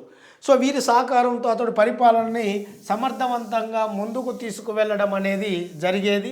ఈ యొక్క కార్యక్రమంలోనే భాగంగా ముఖ్యంగా రాజన్ లేదా రాజు తన యొక్క తెగ ప్రజలను సంరక్షించుకోవడానికి ఆ తెగ ఖర్చులకు అయ్యేటటువంటి వాటిని భరించడానికి పూర్తి స్థాయిలో ఈ యొక్క తెగ ప్రజల నుండి స్వచ్ఛందంగా అతడు బలి అనేటటువంటి విరాళాన్ని స్వీకరించేవాడు. బలి అనే స్వచ్ఛంద విరాళాన్ని స్వీకరించేవాడు ప్రధానంగా ఆ తెగ ప్రజల నుండి. తెగ ప్రజలే తెగ నాయకుడైన రాజన్ లేదా రాజుకు ఈ యొక్క స్వచ్ఛందంగా ఈ బలి అనే స్వచ్ఛంద విరాళాన్ని చెల్లించడం జరిగింది. ఎస్పెషల్లీ తొలివేద కాలంలో తెగ నాయకుడైన రాజన్ లేదా రాజుకు. మరి ముఖ్యంగా ఈ యొక్క పరిపాలన విషయంలో ఈ తొలివేద కాలంలో గ్రామ పాలన ఏ విధంగా ఉంది, అక్కడ న్యాయపాలన ఏ విధంగా ఉంది, అలాగే యుద్ధానికి సంబంధించిన విషయాలు ఏ విధంగా ఉన్నాయి మరి తొలివేద కాలంలో అనేది ఒకసారి చూస్తే, గ్రామ పాలనలో తొలివేద కాలంలో గ్రామంపై పర్యవేక్షణ అధికారి గ్రామని. ఈయన ప్రధానంగా చేయవలసింది గ్రామ పరిధిలో ఈ యొక్క భూమి శిస్తు ఏదైతే ఆదాయం ఉందో ఈ ఆదాయాన్ని రాజన్ లేదా రాజుకు పంపాలి. గ్రామ స్థాయిలో వివాదాలు పరిష్కరించాలి, శాంతి భద్రతలను కాపాడాలి. అలాగే ఎస్పెషల్లీ ఈ యొక్క సభా సమితి అనేటటువంటి అసెంబ్లీలకు ఈయన హాజరు కావాలి, తప్పకుండా మిస్ కాకుండా. ఇది గ్రామని యొక్క విధులు. అలాగే న్యాయపాలనలో చూసుకుంటే మరి తొలివేద కాలంలో ఈ యొక్క న్యాయ పరిపాలన చాలా సమర్థవంతంగా పనిచేసేదంట. ఎస్పెషల్లీ శిక్షలు కూడా కఠినంగా ఉండేవట. ముఖ్యంగా తొలివేద కాలంలో మధ్యవర్తి అనేటటువంటి వాడు వివాదాలు లేదా తగాదాలను పరిష్కరించేవాడు, న్యాయమూర్తిగా పనిచేసేటటువంటి వాడు రాజన్ తర్వాత. ముఖ్యంగా తొలివేద కాలంలో మనం చూస్తే ఈ యొక్క దొంగతనం కానీ దోపిడీ మోసాలు వంటివి కానీ, అలాగే మనకు గోగ్రహణం కానీ, సో ఇవన్నీ కూడా దొంగతనం దోపిడీ గోగ్రహణం ఇవన్నీ కూడా ఏమిటి, అలా లంచగొండితనం అలాగే రుణాలను ఇవ్వకపోవడం, అప్పు చెల్లించకపోవడం, ఇవన్నీ కూడా ప్రధానమైనటువంటి నేరాలుగా గోగ్రహణం అంటే గోవులను దొంగలించడం, దొంగతనం దోపిడీ గోగ్రహణం రుణాలను పొంది తర్వాత ఇవ్వకపోవడం, లంచగొండితనం, ఇవన్నీ కూడా తొలివేద కాలంలో ప్రధానమైనటువంటి నేరాలుగా చెప్పడం జరిగింది. ముఖ్యంగా ఈ కాలంలో సాధారణమైనటువంటి నేరంగా పదే అందరూ చేసే నేరం ఏమిటయ్యా అంటే రుణాలను చెల్లించకపోవడం. దీనికి శిక్షగా అతనికి కంటిన్యూగా అది తీరేంత వరకు దాసుల్లాగా చేయాలి, బానిసల్లాగా అక్కడ పడి ఉండాలి, లేదా ముఖ్యంగా పూర్తి స్థాయిలో ఆయనకి అమౌంట్ అన్న ఇప్పించేటటువంటి వారు. అలాగే ముఖ్యంగా ఈ కాలంలో అత్యంత తీవ్రమైన నేరంగా భావించబడ్డది ఏంటంటే గర్భస్రావం క్షమించరాని నేరం. గర్భస్రావానికి గోహత్య, ఆవును చంపినందుకు ఖచ్చితంగా మరణశిక్షను విధించేవారు. అంటే తొలివేద కాలంలో ఒక వ్యక్తిని హత్య చేస్తే వానికి మరణశిక్షను విధించేవారు కాదు, 100 గోవులను అతనికి ఫైన్ వేసేవాళ్ళు. కానీ ఇక్కడ ఒక స్త్రీకి గర్భస్రావం కలిగించేందుకు అక్కడ ఎవడైతే హాని చేస్తాడో, దానికి ఎవడైతే సహకరిస్తాడో వాళ్ళకి, మరియు గోవులను చంపినందుకు కూడా ఇక్కడ పూర్తి స్థాయిలో ఈ యొక్క మరణశిక్ష విధించడం అనేది జరిగేది. మరి శిక్షల్లో ఈ రెండే కాకుండా మిగిలినటువంటి ఈ దొంగతనం దోపిడీ గోగ్రహణం లంచగొండితనం అవినీతి ఈ శిక్షలకు కొన్ని సందర్భాలలో ఆ యొక్క నిర్ధారణ బట్టి అతడు చేసినటువంటి ఎట్లా చెప్పాలి మీకు, ఆయన చేసిన నేర తీవ్రతను బట్టి అంగవిచ్ఛేదనం చేయడం, శరీరంలో ఒక భాగాన్ని కట్ చేయడం, అలాగే రాజ్య బహిష్కరణ చేయడం అనేటటువంటివి కూడా అప్పుడప్పుడు జరిగేది. మరి ఆనాటి రోజుల్లో ఆ యొక్క దోషి ఎవరు నిర్దోషి ఎవరు ఎలా నిర్ధారించేవారంటే దివ్య పరీక్షలు ఇవి దాదాపు 9 ఉండేవి. దివ్య పరీక్షలు 9 ఉండేవి. ఇప్పుడు లైట్ డిటెక్టర్స్ అంటున్నాము, ఇప్పుడు వచ్చేసి ఫోరెన్సిక్ మనకు ల్యాబ్ పంపిస్తున్నాము. అలాగే అటాప్సీ చేసి మనము ఆ యొక్క నేరం ఎలా జరిగిందో తెలుసుకుంటున్నాం. బట్ అప్పట్లో నేరం ఎలా జరిగింది, ఎవరు నేరస్తుడని నిర్ధారించేటటువంటి విషయాన్ని దివ్య పరీక్షల ద్వారా అంటే ఇవి ఒక నేర నిర్ధారణ పరీక్షలు, వీటి పేరే దివ్య పరీక్షలు. ఇవి 9 రకాలు ఉండేవి. వీటి ద్వారానే దోషి ఎవరు నిర్దోషి ఎవరు తేల్చి శిక్షలు అనేటటువంటివి చాలా కఠినంగా విధించడం జరిగేదన్న విషయాన్ని మనకు క్లియర్గా ఇక్కడ మనకు ఈ యొక్క వేద సాహిత్యంలో పేర్కొనడం జరిగింది.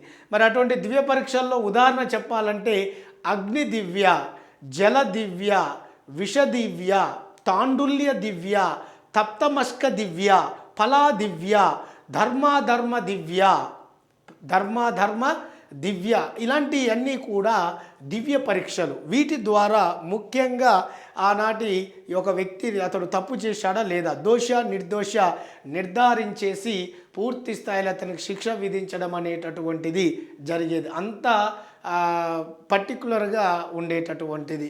అలాగే ఇక్కడ యుద్ధాలు చూసుకుంటే ఈ ఆర్యుల తొలివేద కాలంలో ఆర్యులు ముఖ్యంగా రథాలకు గుర్రాలను కట్టి వీళ్ళు యుద్ధ భూమిలోకి వెళ్ళేవారు.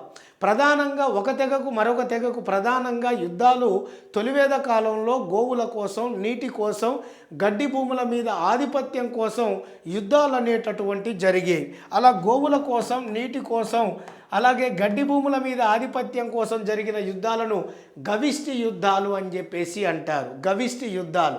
మరి ఈ గవిష్టి యుద్ధాలు జరగడానికి ప్రధాన కారణం ఏమిటి అంటే ఒక తెగకు మరొక తెగ మీద ఆధిపత్యం సంపాదించాలని ఉండడం. రెండవది ముఖ్యంగా రావి నది జలాలపై ఆధిపత్యాన్ని సంపాదించాలనుకోవడం. అలాగే మూడవది ముఖ్యంగా సట్లేజ్, జీలం అనే 2 ఈ యొక్క నదుల మధ్య విస్తరించి ఉన్న పచ్చిక భూములు, బయళ్ళు లేదా గడ్డి భూముల మీద ఆధిపత్యం సంపాదించాలన్న ఉద్దేశంతో నిరంతరం ఈ ఆర్య తెగలు ఒకరు మరొకరి మీద ఈ యొక్క యుద్ధాలకు పాల్పడుతూ వాళ్ళు ఉండడం అనేది జరిగింది. మరి అటువంటి యుద్ధాల్లో ఒకటే ఈ గవిష్టి యుద్ధానికి ఉదాహరణ దశరాజ ఘనయుద్ధం. దశరాజ ఘనయుద్ధం లేదా 10 మంది రాజుల యుద్ధం. ఈ దశరాజ ఘనయుద్ధం లేదా 10 మంది రాజుల యుద్ధం అనేది రావి నది ఒడ్డున జరిగింది. ఈ యుద్ధంలో మొత్తం 5 ఆర్య రాజులు, అలాగే 5 అనార్యులు, 5 ఆర్య తెగలకు 5 అనార్య తెగలకు మధ్య జరిగినటువంటిది. అంటే ఈ ఆర్యులు అనార్యులను కలుపుకున్నారు. 2 వర్గాల వారు, 2 ఆర్య తెగల వారు తమ వైపు యుతల వైపు, ఒకవైపు మరొక వైపు వీళ్ళు అనార్యులు సమర్థవంతమైన అనార్యులను కూడా తీసుకొని వాళ్ళల్లో వాళ్ళే పొట్లాడుకున్నారు. అలా 5 ఆర్య తెగలకు 5 అనార్య తెగలకు మధ్య జరిగిన ఒక గవిష్టి యుద్ధమే ఈ దశరాజ ఘనయుద్ధం లేదా 10 మంది రాజుల యుద్ధం. ఇది రావి నది ఒడ్డున జరిగింది. ఈ యొక్క యుద్ధంలో పాల్గొన్న తెగలు ఏమిటయ్యా అనేది ఒకసారి చూసుకుంటే 2 శక్తివంతమైన తెగలే. ఒకటి భరత తెగ, 2 పురు తెగ. భరత తెగ, రెండోది పురు తెగ. ఈ భరత తెగకు నాయకుడు సుధాముడు. ఇక్కడ పురు తెగకు నాయకుడు పురుకుత్స. మరి వీళ్ళకు గైడర్గా పనిచేసిన ఋషులు లేదా మునులు ఎవరు? భరత తెగకు వశిష్ఠుడు, ఈ యొక్క పురు తెగకు విశ్వామిత్రుడు. పురు తెగకు విశ్వామిత్రుడు అనేటటువంటి వారు ముఖ్యంగా గైడర్గా పనిచేశారు. ఇందులో మరి ఈ 2 తెగలకు మధ్య యుద్ధం జరిగింది. మరి ఈ దశరాజ ఘన యుద్ధంలో చివరికి విజయం సాధించింది భరత తెగ. దానికి గల కారణం ఏమిటంటే పురు తెగ దగ్గర లేనటువంటి అశ్వదళం భరత తెగ దగ్గర ఉండడం. మరి ఆనాటి ఈ యొక్క రాజన్ లేదా రాజుల యొక్క సైనిక వ్యవస్థలో ప్రధానంగా అశ్వదళంతో పాటు రథదళంతో పాటు అలాగే కాల్బలం అనేటటువంటివి ఉండేవి. అశ్వదళం, రథదళం, కాల్బలం. మరి ఈ 3 దళాలలో పురు తెగ కాడ లేనటువంటి అశ్వదళం అనేది ఎక్కువగా భరత తెగ దగ్గర ఉండడం అనేటటువంటిది ఆ యొక్క తెగ విజయానికి ప్రధాన కారణమైంది. ముఖ్యంగా ఈ 3 దళాలలో తొలివేద కాలంలో రథదళానికి సంబంధించినటువంటి వారిని రథిన్స్గా, అలాగే కాల్బలానికి లేదా పదాతి దళానికి సంబంధించిన వాళ్ళని పటిన్స్గా, అలాగే రథినులు రథదళానికి సంబంధించిన వారిని రథినులుగా, అలాగే కాల్బలానికి సంబంధించిన వాళ్ళని పట్టిన్స్గా పిలవడం అనేది జరిగిందన్న విషయాన్ని మనకు వేద సాహిత్యంలో క్లియర్గా వివరిస్తుంది. వీరు ముఖ్యంగా యుద్ధాలలో వీళ్ళు కత్తులు, గొడ్డలు, ఈటెలు, బాణాలు, బల్లెమ్ములు, విల్లంబులు లాంటివి ఉపయోగించడంతో పాటు ఆర్యులు ముఖ్యంగా డాలు శిరస్త్రాణం వంటి వాటిని కూడా వీళ్ళు ఉపయోగించడం అనేది జరిగింది. వీళ్ళ యొక్క పరికరాల్లో ఎక్కువగా వీళ్ళు యుద్ధాల్లో ఉపయోగించింది అన్నిటికంటే ఎక్కువగా డాలు శిరస్త్రాణం అనేటటువంటిది వీరు ఎక్కువగా ఉపయోగించడం అనేటటువంటిది జరిగింది. సో ఇది ముఖ్యంగా ఈ యొక్క అత్యంత ముఖ్యంగా తొలివేద కాలం నాటి రాజకీయ పరిస్థితుల్లో రాజకీయపరమైన అంశాలలో మనం ఇక్కడ నేర్చుకోవాల్సినటువంటి ముఖ్యమైన అంశాలు అన్నప్పుడు ఇవన్నీ కూడా మనకు గుర్తు రావాలి. మరి ఇక్కడ అత్యంత ముఖ్యమైనటువంటి తొలివేద కాలానికి సంబంధించినటువంటి సామాజిక పరిస్థితుల అంశాల్లో చూస్తే తొలివేద కాలం నాటి సామాజిక పరిస్థితుల అంశాలు చూస్తే వీరు పితృస్వామిక వ్యవస్థను కొనసాగించారు. అంటే తొలివేద కాలపు ఆర్యులు పితృస్వామిక వ్యవస్థను అనుసరించారు. సింధు నాగరికత ప్రజలు మాతృస్వామిక వ్యవస్థను అనుసరించారు. పితృస్వామిక వ్యవస్థ అంటే కుటుంబంలో తండ్రికి సమాజంలో పురుషుడికి స్థానాన్ని అనేటటువంటిది కల్పించడం అనేటటువంటిది జరిగింది. మరి ముఖ్యంగా ఇక్కడ చూస్తే సమాజంలో ఈ యొక్క పురుషుడికి ప్రాధాన్యత ఇచ్చేవారు, అలాగే కుటుంబంలో తండ్రికి కుటుంబ పెద్దని కులప లేదా కులపతి లేదా గృహపతి లేదా గహపతి అనేటటువంటి పేరుతో కుటుంబానికి పెద్ద అయినటువంటి ఇతన్ని పిలవడం జరిగింది. మరి ఈ తొలివేద కాలం నాటి సమాజంలో కుల వ్యవస్థ కానీ వర్ణ వ్యవస్థ కానీ లేదు. వర్ణ వ్యవస్థ తొలివేద కాలం చివరి నాటికి మాత్రం ఏర్పాటులోకి వచ్చింది, ప్రాచుర్యంలోకి వచ్చింది. కానీ అంతగా అవి అంతగా ఏర్పాటు అనేటటువంటిది కాలేదు. కానీ ఇక్కడ మన సమాజం ఎలా ముందుకు పోయిందంటే వృత్తుల వారీగా సమాజం అనేటటువంటిది ఈ యొక్క ముందుకు పోయింది. వృత్తుల వారీగా సమాజం విభజించబడ్డది, ముందుకు వెళ్ళడం జరిగింది. కుల వ్యవస్థ లేదు, వర్ణ వ్యవస్థ కూడా లేదు. అది కూడా తొలివేద కాలం చివరి నాటికి వర్ణ వ్యవస్థ అనేది ప్రాచుర్యంలోకి రావడం అనేటటువంటిది జరిగిందన్న విషయాన్ని ఇక్కడ మనం చూస్తున్నాము. అలాగే ఇక్కడ అత్యంత ముఖ్యమైనటువంటి మరొక విషయాన్ని కూడా ఇక్కడ మనం గమనించాలి. ఏమిటయ్యా అంటే ఈ తొలివేద కాలంలో ముఖ్యంగా సమాజం అనేది 3 భాగాలుగా విభజించబడ్డది వృత్తుల వారీగా అన్నప్పుడు. ఏమిటది? ఇక్కడ పురోహితులు, అలాగే యుద్ధ వీరులు, శ్రామిక వర్గం, సామాన్య వర్గం లేదా శ్రామిక వర్గం. ఇక్కడ మొత్తం పురోహితులు, యుద్ధ వీరులు, శ్రామిక వర్గం, మంత్రాలు ఉచ్చరించేవారు పురోహితులు, రాజ్య విస్తరణ చేసేవాళ్ళు యుద్ధ వీరులు. శ్రామిక వర్గం అంటే వివిధ రకాల వృత్తి వర్గాలను అవలంబించేటటువంటి వారు శ్రామిక వర్గంగా ఇలా వృత్తుల వారీగా తొలివేద కాలం నాటి సమాజం విభజించబడి ముందుకు వెళ్ళడం అనేది జరిగింది. మరి ఈ తొలివేద కాలంలో మనకు కనపడేటటువంటి అత్యంత ముఖ్యమైనటువంటి అంశం ఏమిటయ్యా అంటే ముఖ్యంగా అందులో ఇక్కడ మనం అబ్జర్వ్ చేయాల్సింది తొలివేద కాలం నాటి సమాజంలో పురుషులంతా కూడా దాదాపుగా ఏకపత్ని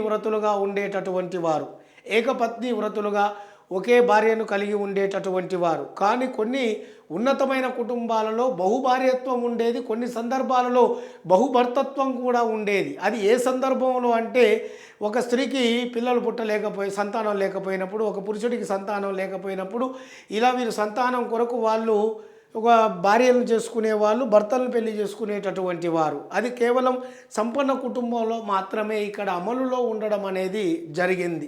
మరి తొలివేద కాలంలో ముఖ్యంగా చోటు చేసుకున్న పరిణామాల్లో స్త్రీకి పురుషుడితో పాటు సమానమైనటువంటి ప్రాధాన్యత కల్పించడం జరిగింది. స్త్రీకి ప్రాధాన్యత పితృస్వామిక వ్యవస్థ కొనసాగినా కూడా స్త్రీ సమానమైనటువంటి పురుషుడితో పాటు సమానమైన ప్రాధాన్యత కలిగి ఉంది. వేదాల సంకలనంలో పాల్గొంది, రాజకీయాలలో పాల్గొంది, ఆర్థికపరమైన వ్యవహారాల్లో పాల్గొన్నది, మతపరమైన వ్యవహారాల్లో పాల్గొన్నది, వేదాభ్యాస కార్యక్రమాలలో పాల్గొన్నది. ఇలా ప్రతి ఒక్క కార్యక్రమాలలో తొలివేద కాలం నాటి సమాజంలో స్త్రీ తనదైనటువంటి ముద్రను వేసుకుంది. పురుషుడితో పాటు అత్యంత ముఖ్యమైన అత్యున్నతమైనటువంటి విద్యను అభ్యసించి గొప్ప విద్యావంతురాలుగా అనేక మంది స్త్రీలు తొలివేద కాలం నాటి సమాజంలో పేరుగాంచడం అనేది జరిగింది. మరి దానికి నిదర్శనంగా మనం ఇక్కడ చూస్తే గార్గి, అలాగే మైత్రేయ, అలాగే అపర, అలాగే విశ్వంబర, లోపాముద్ర, అలాగే ఘోష అనేటటువంటి వారు వీళ్ళంతా కూడా తొలివేద కాలం నాటి గార్గి, మైత్రేయ, అపర, విశ్వంబర, లోపాముద్ర, ఘోష వీళ్ళంతా కూడా తొలివేద కాలం నాటి సమాజంలో అత్యున్నతమైనటువంటి పురుషులతో పాటు అత్యున్నతమైనటువంటి విద్యను అభ్యసించినటువంటి గొప్ప ఉన్నత విద్యావంతులు లేదా గొప్ప స్కాలర్స్గా పేరుగాంచినటువంటి మహిళలుగా ఇక్కడ మనం చూడవచ్చును. ఇదొక్కటి చాలు తొలివేద కాలంలో ఈ యొక్క సమాజంలో స్త్రీ పాత్ర ఏ విధంగా ఉన్నది అని చూడడానికి మనం ఇక్కడ ఒక ముఖ్యమైనటువంటి అంశాన్ని ఇక్కడ చూడవచ్చును మిత్రులారా. అలాగే ఇక్కడ మనం మాట్లాడుకునేటటువంటి మరొక ముఖ్యమైనటువంటి విషయం ఉంది. ఏమిటా మరొక ముఖ్యమైనటువంటి విషయం అంటే తొలివేద కాలంలో ఎటువంటి బాల్య వివాహాలు లేవు. అలాగే వరకట్నం కన్యాశుల్కం అనేటటువంటి వరకట్నము కన్యాశుల్కం అనేటటువంటివి లేవు, బాల్య వివాహాలు లేవు. అలాగే ఇక్కడ మనకు పరదా పద్ధతి లేదు.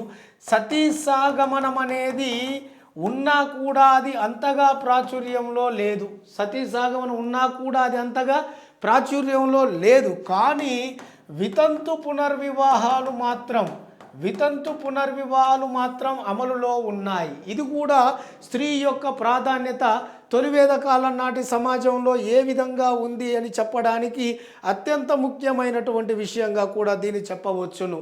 సో బాల్య వివాహాలు లేవు, వరకట్నం లేదు, కన్యాశుల్కం లేదు, పరదా పద్ధతి లేదు, సతీసాగమం ఉన్నా కూడా అది పూర్తి స్థాయిలో అమలులో అంతగా లేదు. వితంతు పునర్వివాహాలు ఉన్నాయి.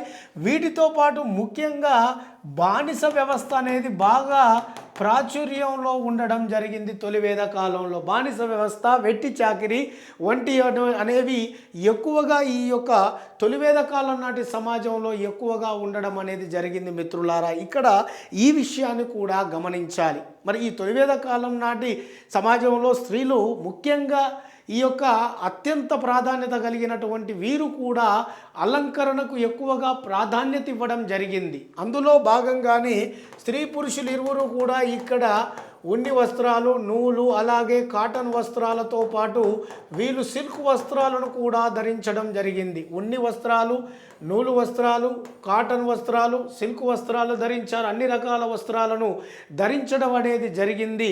అలాగే ఇందులో ఎక్కువగా ఉన్ని వస్త్రాలను ధరించారు. ప్రత్యేకమైన సందర్భాల్లో కాటన్ వస్త్రాలను ధరించడం జరిగింది. వీళ్ళు కూడా సింధు నాగరికత ప్రజల్లాగా అలంకార ప్రియత్వాన్ని ఎక్కువగా వీళ్ళు అలవాటు చేసుకున్నారు.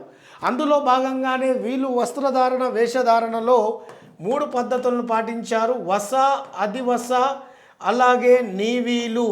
వస, అధివస, అలాగే నీవీలు అంటే ఇక్కడ వస అంటే ఇక్కడ దోవతి లాంటి వస్త్రం, అలాగే అధివస అంటే శరీరం పైన ధరించే వస్త్రం అధివస. నీవీలు అంటే అంతర్వస్త్రం, లోన ధరించేటటువంటి వస్త్రం నీవీలు, శరీరం పైన ధరించే వస్త్రం అధివసగా. వస అంటే దోవతి లాంటి ధరించేటటువంటి వస్త్రంగా ఈ మూడిటిని వారు ఉపయోగించడం అనేది జరిగింది. స్త్రీ పురుషులు ఇరువురు కూడా వారు కూడా సింధు నాగరికత ప్రజల్లాగా చేతికి కడియాలు లాంటివి ధరించడం, మెడలో కంఠాభరణాలు ధరించడం. ముఖ్యంగా ఇందులో తొలివేద కాలంలో ముఖ్యంగా నిష్క అనేటటువంటిది బంగారు నాణెము దానికంటే ముందు ప్రాచుర్యంలోకి రాకముందు కంఠాభరణంగా ప్రసిద్ధిగాంచింది.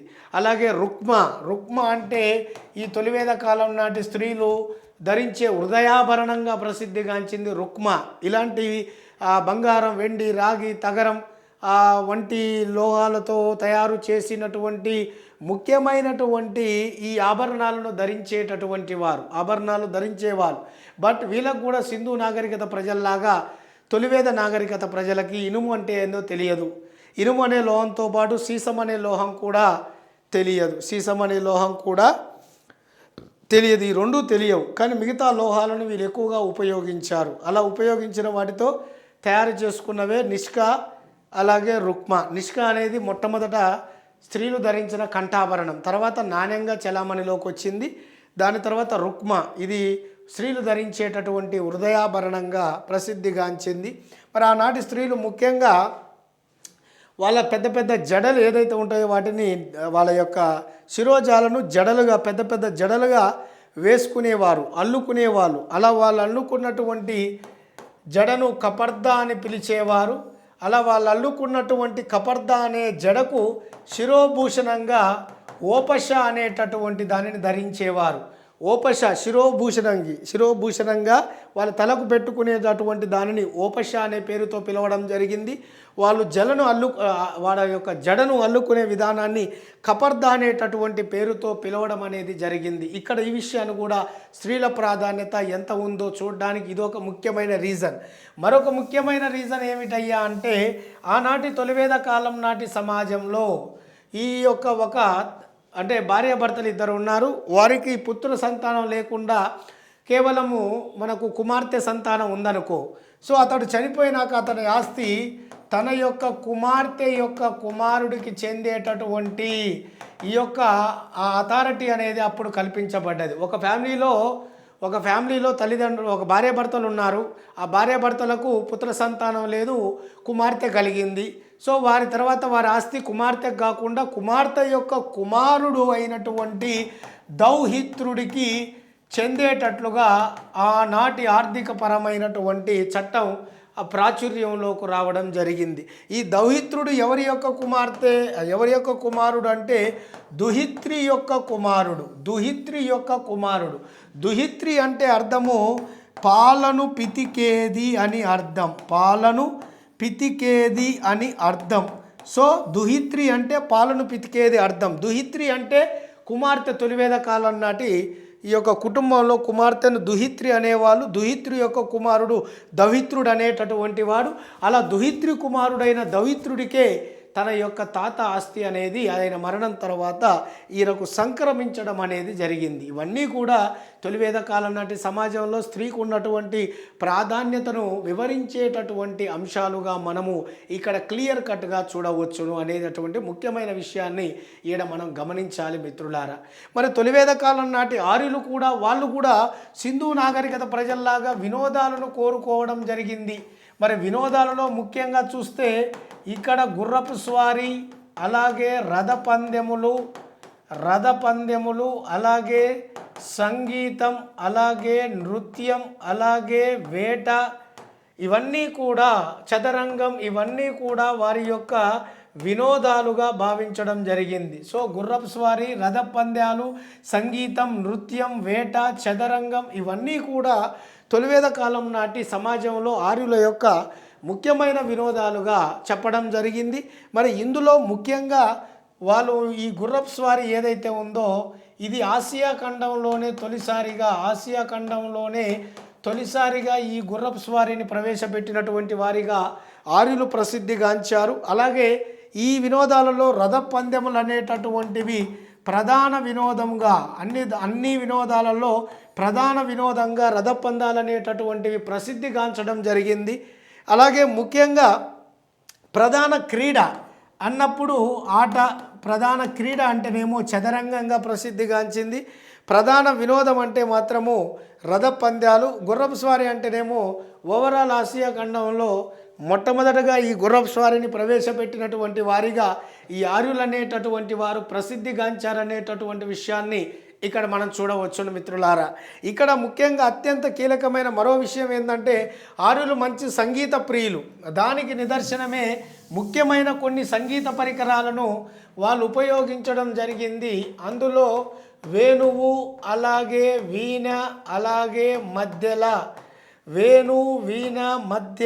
అలాగే నగారా, ఈ 4 కూడా ముఖ్యమైనటువంటి సంగీత వాయిద్య పరికరాలు. సో వేణువు, అలాగే వీణ, అలాగే మధ్యల, అలాగే నగారా, ఈ 4 కూడా ముఖ్యమైనటువంటి సంగీత వాయిద్య పరికరాలు.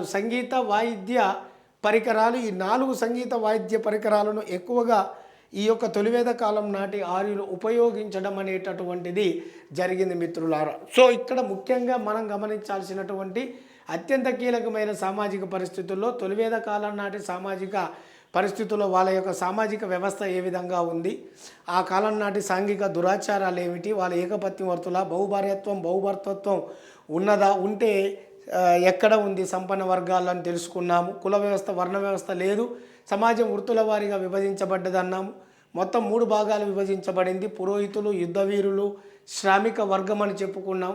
మరి స్త్రీ పాత్ర పురుషుడితో పాటు సమానమైన స్థాయిలో ఉన్నది అని చెప్పుకున్నాం. దాని నిదర్శనంగా ఆ సమాజంలో కొన్ని అమలులో లేని సాంఘిక దురాచారాలు చూసుకున్నాం. పురుషులతో పాటు సమానంగా చదువుకున్న విద్యావంతురాలు స్కాలర్స్ గురించి చూసుకున్నాము. ఆర్థికపరమైనటువంటి అంటే ఆస్తిపరమైన అంశాలలో కూడా స్త్రీకి ఎటువంటి ప్రాధాన్యత ఉన్నదో అనేటటువంటి విషయాన్ని చూసాం.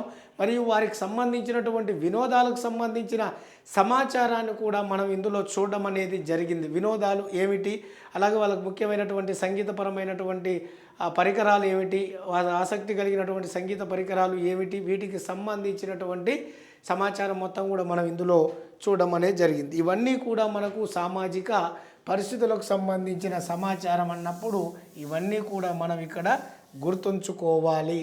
మరి ఇక్కడ నెక్స్ట్ మనకి ఆర్థిక పరిస్థితులకు సంబంధించిన సమాచారం.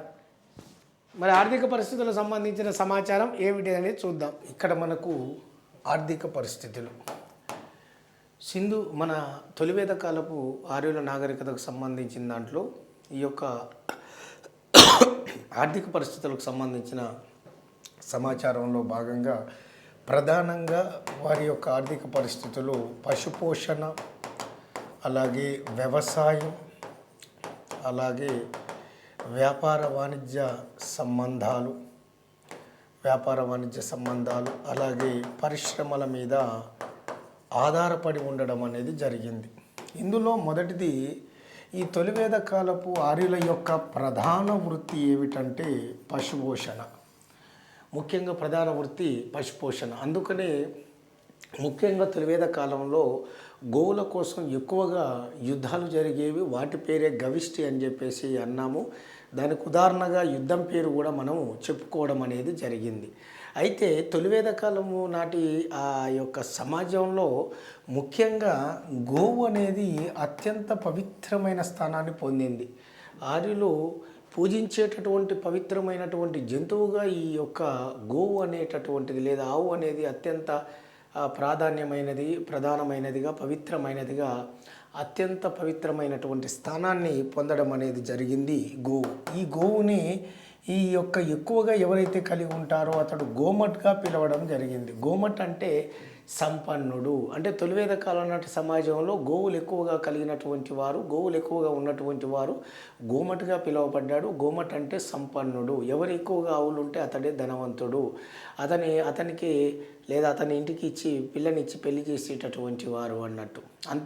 అంతేకాదు గోవు అనేది తొలివేద కాలంలో ఈ యొక్క నిష్క అనేటటువంటి బంగారు నాణ్యం ఏదైతే తొలివేద కాలంలో చలామణిలో ఉందో, వినిమయ సాధనంగా ఉందో, ఈ యొక్క గోవు కూడా ఈ యొక్క బార్టర్ సిస్టమ్ ప్రకారం వ్యాపారం జరిగే క్రమంలో గోవును కూడా వినిమయ సాధనంగా ఈ యొక్క నిష్క అనే బంగారు నాణ్యంతో పాటు ఉపయోగించడం జరిగిందంటే ఒకసారి ఆలోచించండి. ఈ యొక్క గోవు ఏదైతే ఉందో ఈ గోవునే అమన్య అనేటటువంటి పేరుతో పిలవడం జరిగింది. ఈ యొక్క గేదె ఆవునే గౌరు, ఈ యొక్క గేదెనేమో గౌర్ అనే పేరుతో పిలువబడడం జరిగింది. ఆవు అమన్య అనే పేరుతో పిలువబడడం జరిగింది. గోవు వినిమయ సాధనంగా ఉండడం జరిగింది. ఎట్ ద సేమ్ టైం తొలివేద కాలంలో చివరి నాటికి యజ్ఞయాగాదులు చేస్తున్నప్పుడు ఆ యజ్ఞయాగాదుల్లో మిగిలినటువంటి జంతువులతో పాటు ఈ యొక్క కొన్ని సందర్భాల్లో ఆవును కూడా బలి ఇచ్చేటటువంటి వారు, పవిత్రమైనదిగా భావించి బలిచ్చి ఆ యొక్క వండించిన ఆవు మాంసాన్ని తమ ఇంటికి వచ్చినటువంటి అతిథికి వడ్డించేవారట. అలా ఆవు మాంసాన్ని భుజించినటువంటి అతిథి గోగ్న అనేటటువంటి పేరుతో పిలువబడడం అనేది జరిగింది. గోగ్న అంటే గోవు మాంసాన్ని భుజించిన అతిథి అని చెప్పేసి ఇక్కడ అర్థం. సో ఇక్కడ మనకు రెండవది ఏంటంటే రెండవ ప్రధాన వృత్తి వ్యవసాయం. మరి తొలివేద కాలం నాటి ఆర్యుల రెండవ ప్రధాన వృత్తి వ్యవసాయం. ఇందులో భాగంగానే వీళ్ళు ఖరీఫ్, రబీ 2 పంట కాలాల్లో వీళ్ళు ముఖ్యమైన పంటలు, ఆహార పంటలు, వాణిజ్య పంటలు పండించుకోవడం అనేది జరిగింది. ఈ తొలివేద కాలపు ఆర్యులకు ఋతువుల యొక్క పరిణామం తెలుసు. దాని ప్రకారం ఎప్పుడు పొలాన్ని దున్నాలి, అలాగే ఎప్పుడు విత్తనాలు జల్లాలి, ఎప్పుడు పంటను ఏ విధంగా కాపాడుకోవాలి, పంటను ఎప్పుడు కోత కొయ్యాలి, ఇవన్నీ కూడా వాళ్ళు వ్యవసాయానికి సంబంధించిన అన్ని కార్యక్రమాలను చాలా పకడ్బందీగా నిర్వహించుకొని వ్యవసాయాన్ని అద్భుతంగా చేసుకునేవారు. దీనికి గల కారణం ఏమిటయ్యా అంటే వాళ్ళు ముఖ్యంగా నాగలిని ఉపయోగించడం. ఈ నాగలే ఈ యొక్క వేదాలలో సిర, లాంగుల హాలం అనేటటువంటి పేరుతో పిలువబడడం అనేది జరిగింది. సిర లాంగుల హాలం అనే పేరుతో వేదంలో నాగలి పిలువబడింది. అంతేకాదు నాగలిని ఆయుధంగా కలిగిన వారు శ్రీకృష్ణుడి యొక్క సోదరుడైన బలరాముడు. అదే నాగలిని మనం యొక్క శ్రీరాముడి యొక్క భార్య అయిన యొక్క సీతాదేవిగా భావించి పూజ చేయడం జరుగుతుంది నేటికి కూడా నాగలిని.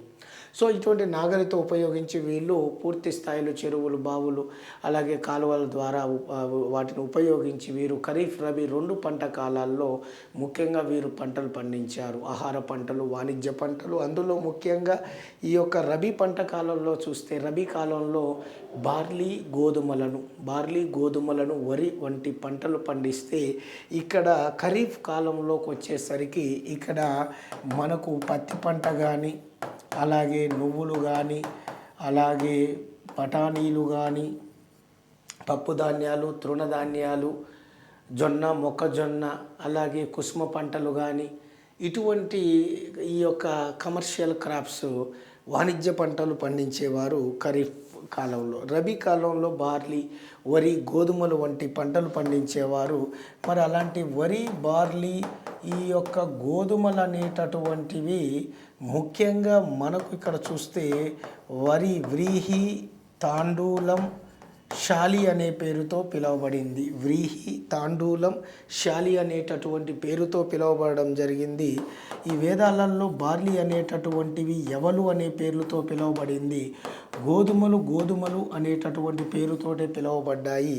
ఉత్తర భారతదేశంలో గోధుమ పంటను సాగులోకి తీసుకొచ్చినటువంటి వారు ఎవరయ్యా అంటే మన యొక్క సింధు నాగరికత ప్రజలు. దాన్ని యథావిధంగా ఆర్యులు ఇంప్లిమెంటేషన్ చేశారు. అలాగే ముఖ్యంగా ఇక్కడ మనం మాట్లాడుకోవాల్సిన విషయం ఏంటంటే ఈ యొక్క జొన్న, మొక్కజొన్న అనేటటువంటివి కూడా ఆర్యులు పండించారు. ఇవి శమక అనే పేరుతో పిలువబడ్డాయి. శమక. అలాగే నూనె గింజలు అనేటటువంటివి లేదా తిల అనేటటువంటివి మష అనే పేరుతో పిలువబడడం జరిగింది. నూనె గింజలు, అలాగే ఈ యొక్క తిల అనేటటువంటివి మష అనేటటువంటి పేరుతో పిలువబడడం అనేది జరిగింది. సో ఇటువంటి యొక్క పంటలు తొలివేద కాలంలో ముఖ్యంగా ఈ యొక్క ఖరీఫ్, రబీ పంట కాలాల్లో వీళ్ళు పండించుకోవడం జరిగింది. అయితే ఈ తొలివేద కాలం నాటి ఆర్యుల కాలంలో ముఖ్యంగా వ్యవసాయంలో భాగంగా వీరి కాలంలో ముఖ్యంగా ప్రాచుర్యంలో ఉన్న భూములు ఎన్ని రకాలయ్యా అంటే మొత్తం 5 రకాల భూములు వీరి కాలంలో ప్రాచుర్యంలో ఉండడం అనేది జరిగింది. మొత్తం ఎన్ని రకాల భూములు ప్రాచుర్యంలో ఉన్నాయంటే 5 రకాల భూములు ఇక్కడ ప్రాచుర్యంలో ఉన్నాయి. అలాగే అందులో క్షేత్ర అనేటటువంటిది క్షేత్రం, రెండోది కిల్వ భూములు, కిల్వక్షేత్ర భూములు, అలాగే అప్రతిహాత భూములు, అలాగే గపతసార భూములు, ఐదోది వస్తీ భూములు. సో ఇక్కడ ఓవరాల్గా చూస్తే క్షేత్రం, కిల్వ భూములు, అప్రతిహాత, గపతసార, వస్తీ భూములు. ఇందులో క్షేత్రం అంటే ఇక్కడ మనకు పంట భూములు, పంటకు అనువైనటువంటి భూములు. కిల్వ భూములు అంటే ఇక్కడ బీడు భూములను కిల్వ క్షేత్ర భూములు అంటాం. బీడు భూములు, పనికిరాని భూములు, బంజరు భూములు. అప్రతిహాత అంటే అటవీ భూములు, ఆటవిక భూములు. అలాగే గపతసార అంటే గడ్డి భూములు లేదా పచ్చిక బయళ్ళు కలిగిన భూములు.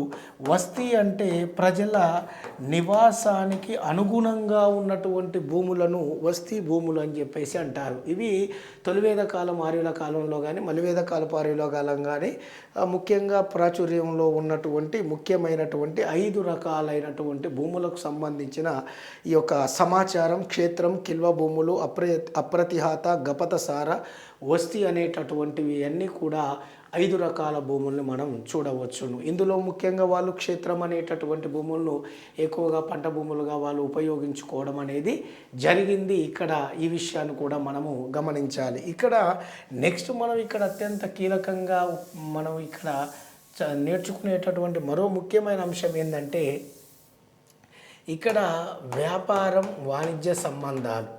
మరి వ్యాపార వాణిజ్య సంబంధాలలో ఇక్కడ అత్యంత కీలకంగా మనం ఇక్కడ గుర్తు తెచ్చుకోవాల్సినటువంటి ముఖ్యమైనటువంటి విషయం ఏమిటి, ప్రాధాన్యత కలిగినటువంటి విషయం ఏమిటి అనేది చూస్తే ఇక్కడ వీరు ముఖ్యంగా పశ్చిమాసియా దేశాలతో, ముఖ్యంగా ఈజిప్టు, ఆఫ్ఘనిస్తాన్, పర్షియా దేశాలతో వీరు ఎక్కువగా వ్యాపార వాణిజ్య సంబంధాలను కొనసాగించడం జరిగింది.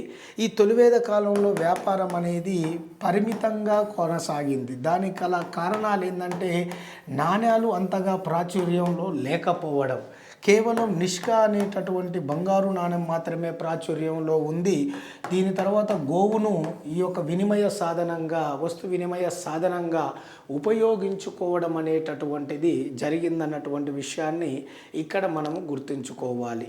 అత్యంత ముఖ్యమైనటువంటి మరో ముఖ్యమైనటువంటి విషయం ఏమిటయ్యా అంటే ఇక్కడ పూర్తి స్థాయిలో ఈ సింధు నాగరికత లాగానే ఈ యొక్క తొలివేద కాలం నాటి సమాజంలో వీళ్ళ ఆర్థిక పరిస్థితుల్లో భాగంగా వీరి యొక్క వ్యాపారంలో బార్టర్ లేదా వస్తు మార్పిడి విధానాన్ని వీళ్ళు కొనసాగించడం అనేటటువంటిది జరిగింది.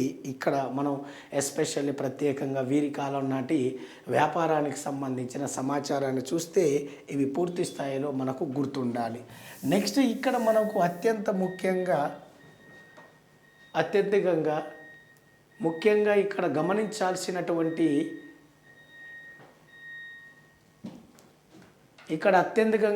ముఖ్యంగా గమనించాల్సినటువంటి విషయం ఏమిటంటే వీరి కాలం నాటి పరిశ్రమలు.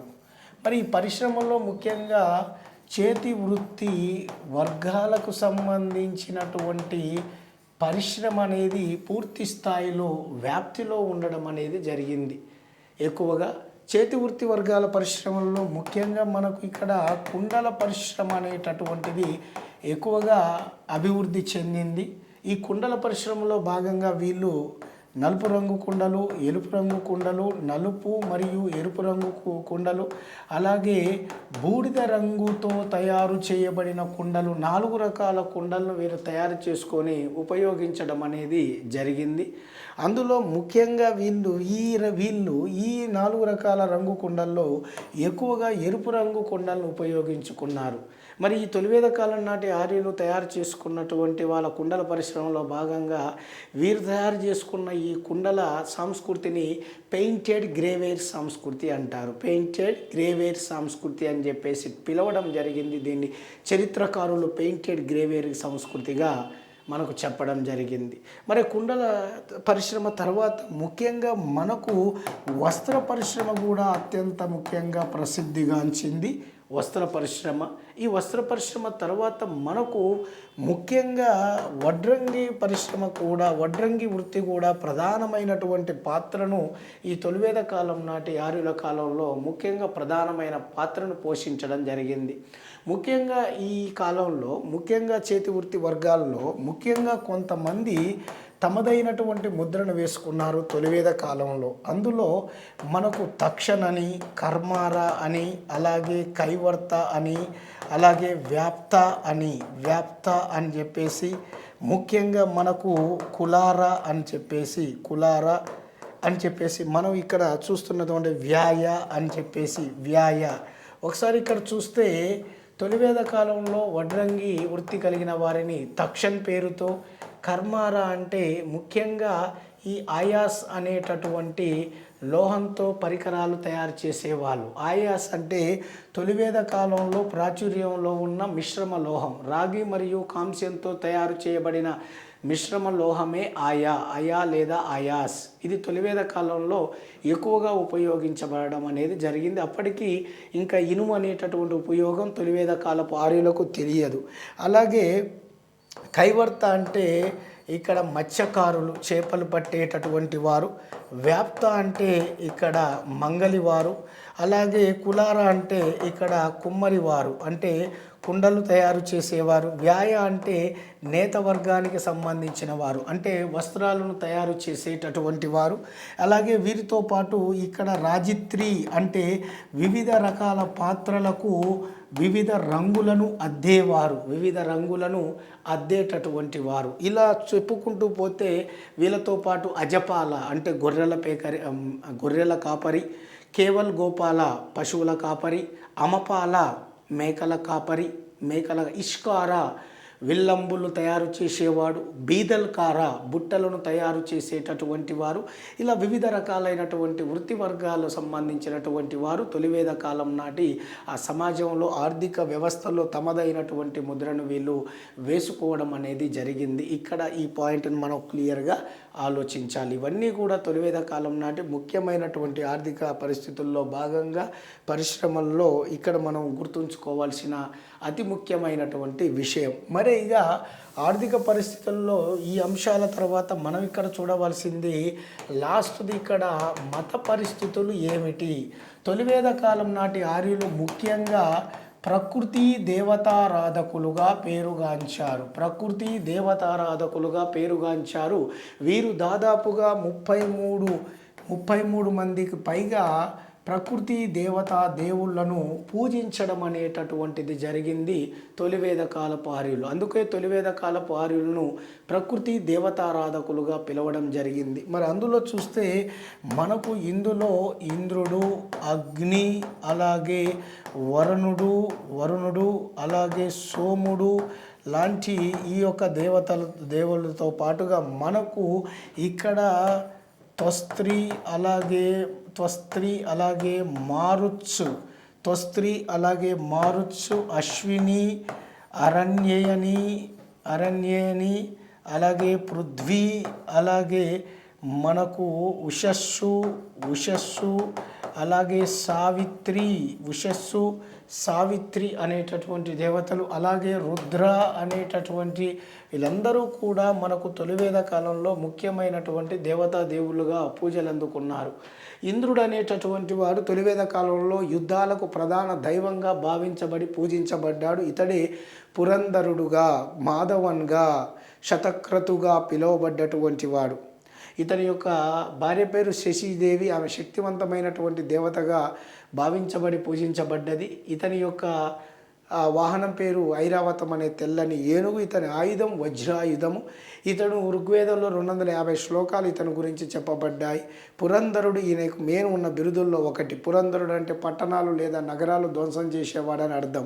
తొలివేద కాల పారీలు ఒక తెగ మరొక తెగ మీద యుద్ధం చేసే ముందు యుద్ధాలకు ప్రధాన దైవమైన ఇంద్రుణ్ణి తమ పోతున్న యుద్ధాలలో విజయం సాధింపజేయాలని ఇతన్ని ప్రార్థించి వెళ్ళేవారు. అలాగే అగ్ని, ఈయన అవ్యవాహనుడు అనే పేరు గలవాడు. ఈ యొక్క భగవంతుడికి ప్రజలకు మధ్యవర్తిగా ఉండేవాడు ఈ అవ్యవాహనుడిగా చెప్పబడ్డటువంటి అగ్ని. సో ఇతని గురించి 200 నుంచి 220 శ్లోకాలు ఋగ్వేదంలో చెప్పబడ్డాయి. అలాగే వరుణుడు, ఈ వరుణుడికి ఆయన విశ్వానికే చక్రవర్తిగా, విశ్వానికి దేవుడిగా, దేవుళ్ళకే దేవుడిగా ఈయన భావించబడ్డాడు. ఈయన రిత, అసుర మర్దన అనేటటువంటి పేర్లతో పిలువబడ్డాడు. అలాగే జలదేవత, ఋతుదేవత, వర్షదేవతగా కూడా భావించబడి పూజించబడ్డటువంటి వాడు ఈ యొక్క వరుణుడు. అలాగే మనకు సోముడు వృక్షదైవం. ఈయన ఋగ్వేదంలో 114 నుంచి 116 సార్లు ఈయన పేరు ప్రస్తావించబడడం అనేది జరిగింది. సంబంధించిన శ్లోకాలు ఉన్నాయి. ఈయన వృక్షదైవంగా రోగాలను, ముఖ్యంగా వివిధ రకాల రోగాలను నివారించే దైవంగా భావించబడి పూజించడం జరిగింది.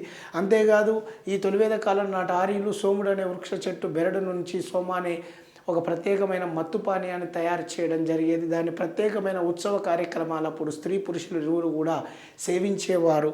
అలాగే సుర అనే మత్తు పానీయాన్ని రోజువారీగా తయారు చేసుకొని తొలివేద కాలం నాటి ఆర్యులు సేవించడం అనేటటువంటిది జరిగింది. అలాగే మనకు ఇక్కడ త్వస్త్రి అంటే అగ్నిపర్వతానికి సంబంధించిన దేవత. మారుత్స్ అంటే తుఫానుల దైవం లేదా పిడుగుల దైవం. అశ్విని అంటే ఇక్కడ మనకు ఔషధ గుణాలు కలిగినటువంటి మొక్కను దేవతగా భావించి పూజించారు. అరణ్యని అటవీ దేవత. పృథ్వీ అంటే భూదేవి, భూమాత.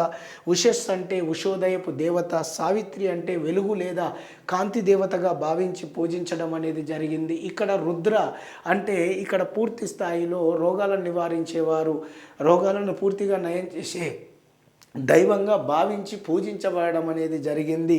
ఇక్కడ ఎస్పెషల్లీ ఈయనను గ్రీకు దేవతలు పూజించే అపోలో దైవంతో ఈ రుద్రాన్ని భావించి పూజించడం అనేది జరిగింది. ఇవన్నీ కూడా ఇక్కడ తొలివేద కాలం నాటి వాళ్ళ మత పరిస్థితుల్లో ప్రకృతి దేవతారాధకులకు ఉన్నటువంటి వీళ్ళు పూర్తి స్థాయిలో వీళ్ళు ఈ దేవతా దేవుళ్ళను భావించి పూజించడం అనేది జరిగింది. అందులో ఫస్ట్ ప్రిఫరెన్స్ ఇంద్రుడికి ఇవ్వడం అనేది జరిగింది, సెకండ్ అగ్ని, తర్వాత వరుణుడు, అలాగే తర్వాత సోముడు అనేటటువంటి వారిని పూజించారు. వీళ్ళు స్త్రీ దేవతలకు సంబంధించినటువంటి వాళ్ళు, పూజించబడినటువంటి వాళ్ళు. ఇదంతా కూడా వీరు పూర్తి స్థాయిలో తొలివేద కాలంలో చివరి నాటికి యజ్ఞయాగాలు, జంతు బలులు అనేవి ప్రారంభమయ్యాయి. అది తీవ్రతరమైంది ఎప్పుడంటే ఈ యొక్క ముఖ్యంగా మలివేద కాలంకి వచ్చేసరికి ప్రారంభం కావడం అనేది జరిగింది. మెయిన్ ఈ యొక్క తొలివేద కాలంలో ఈ ప్రకృతి దేవతారాధకులు ఎక్కువగా ప్రాధాన్యత పొందారు. వీళ్ళు మలివేద కాలంకి వచ్చేసరికి పూర్తిగా తమ ప్రాధాన్యతను కోల్పోవడం అనేది జరిగింది. ఇక్కడ ఈ విషయాన్ని కూడా మనం ఒకసారి గమనిస్తే సరిపోతుంది. ఇదంతా కూడా మనకు తొలివేద కాలపు వారిల నాగరికతకు సంబంధించినటువంటి సమాచారంలో భాగంగా ఇవన్నీ చూసుకుంటే సరిపోతుంది.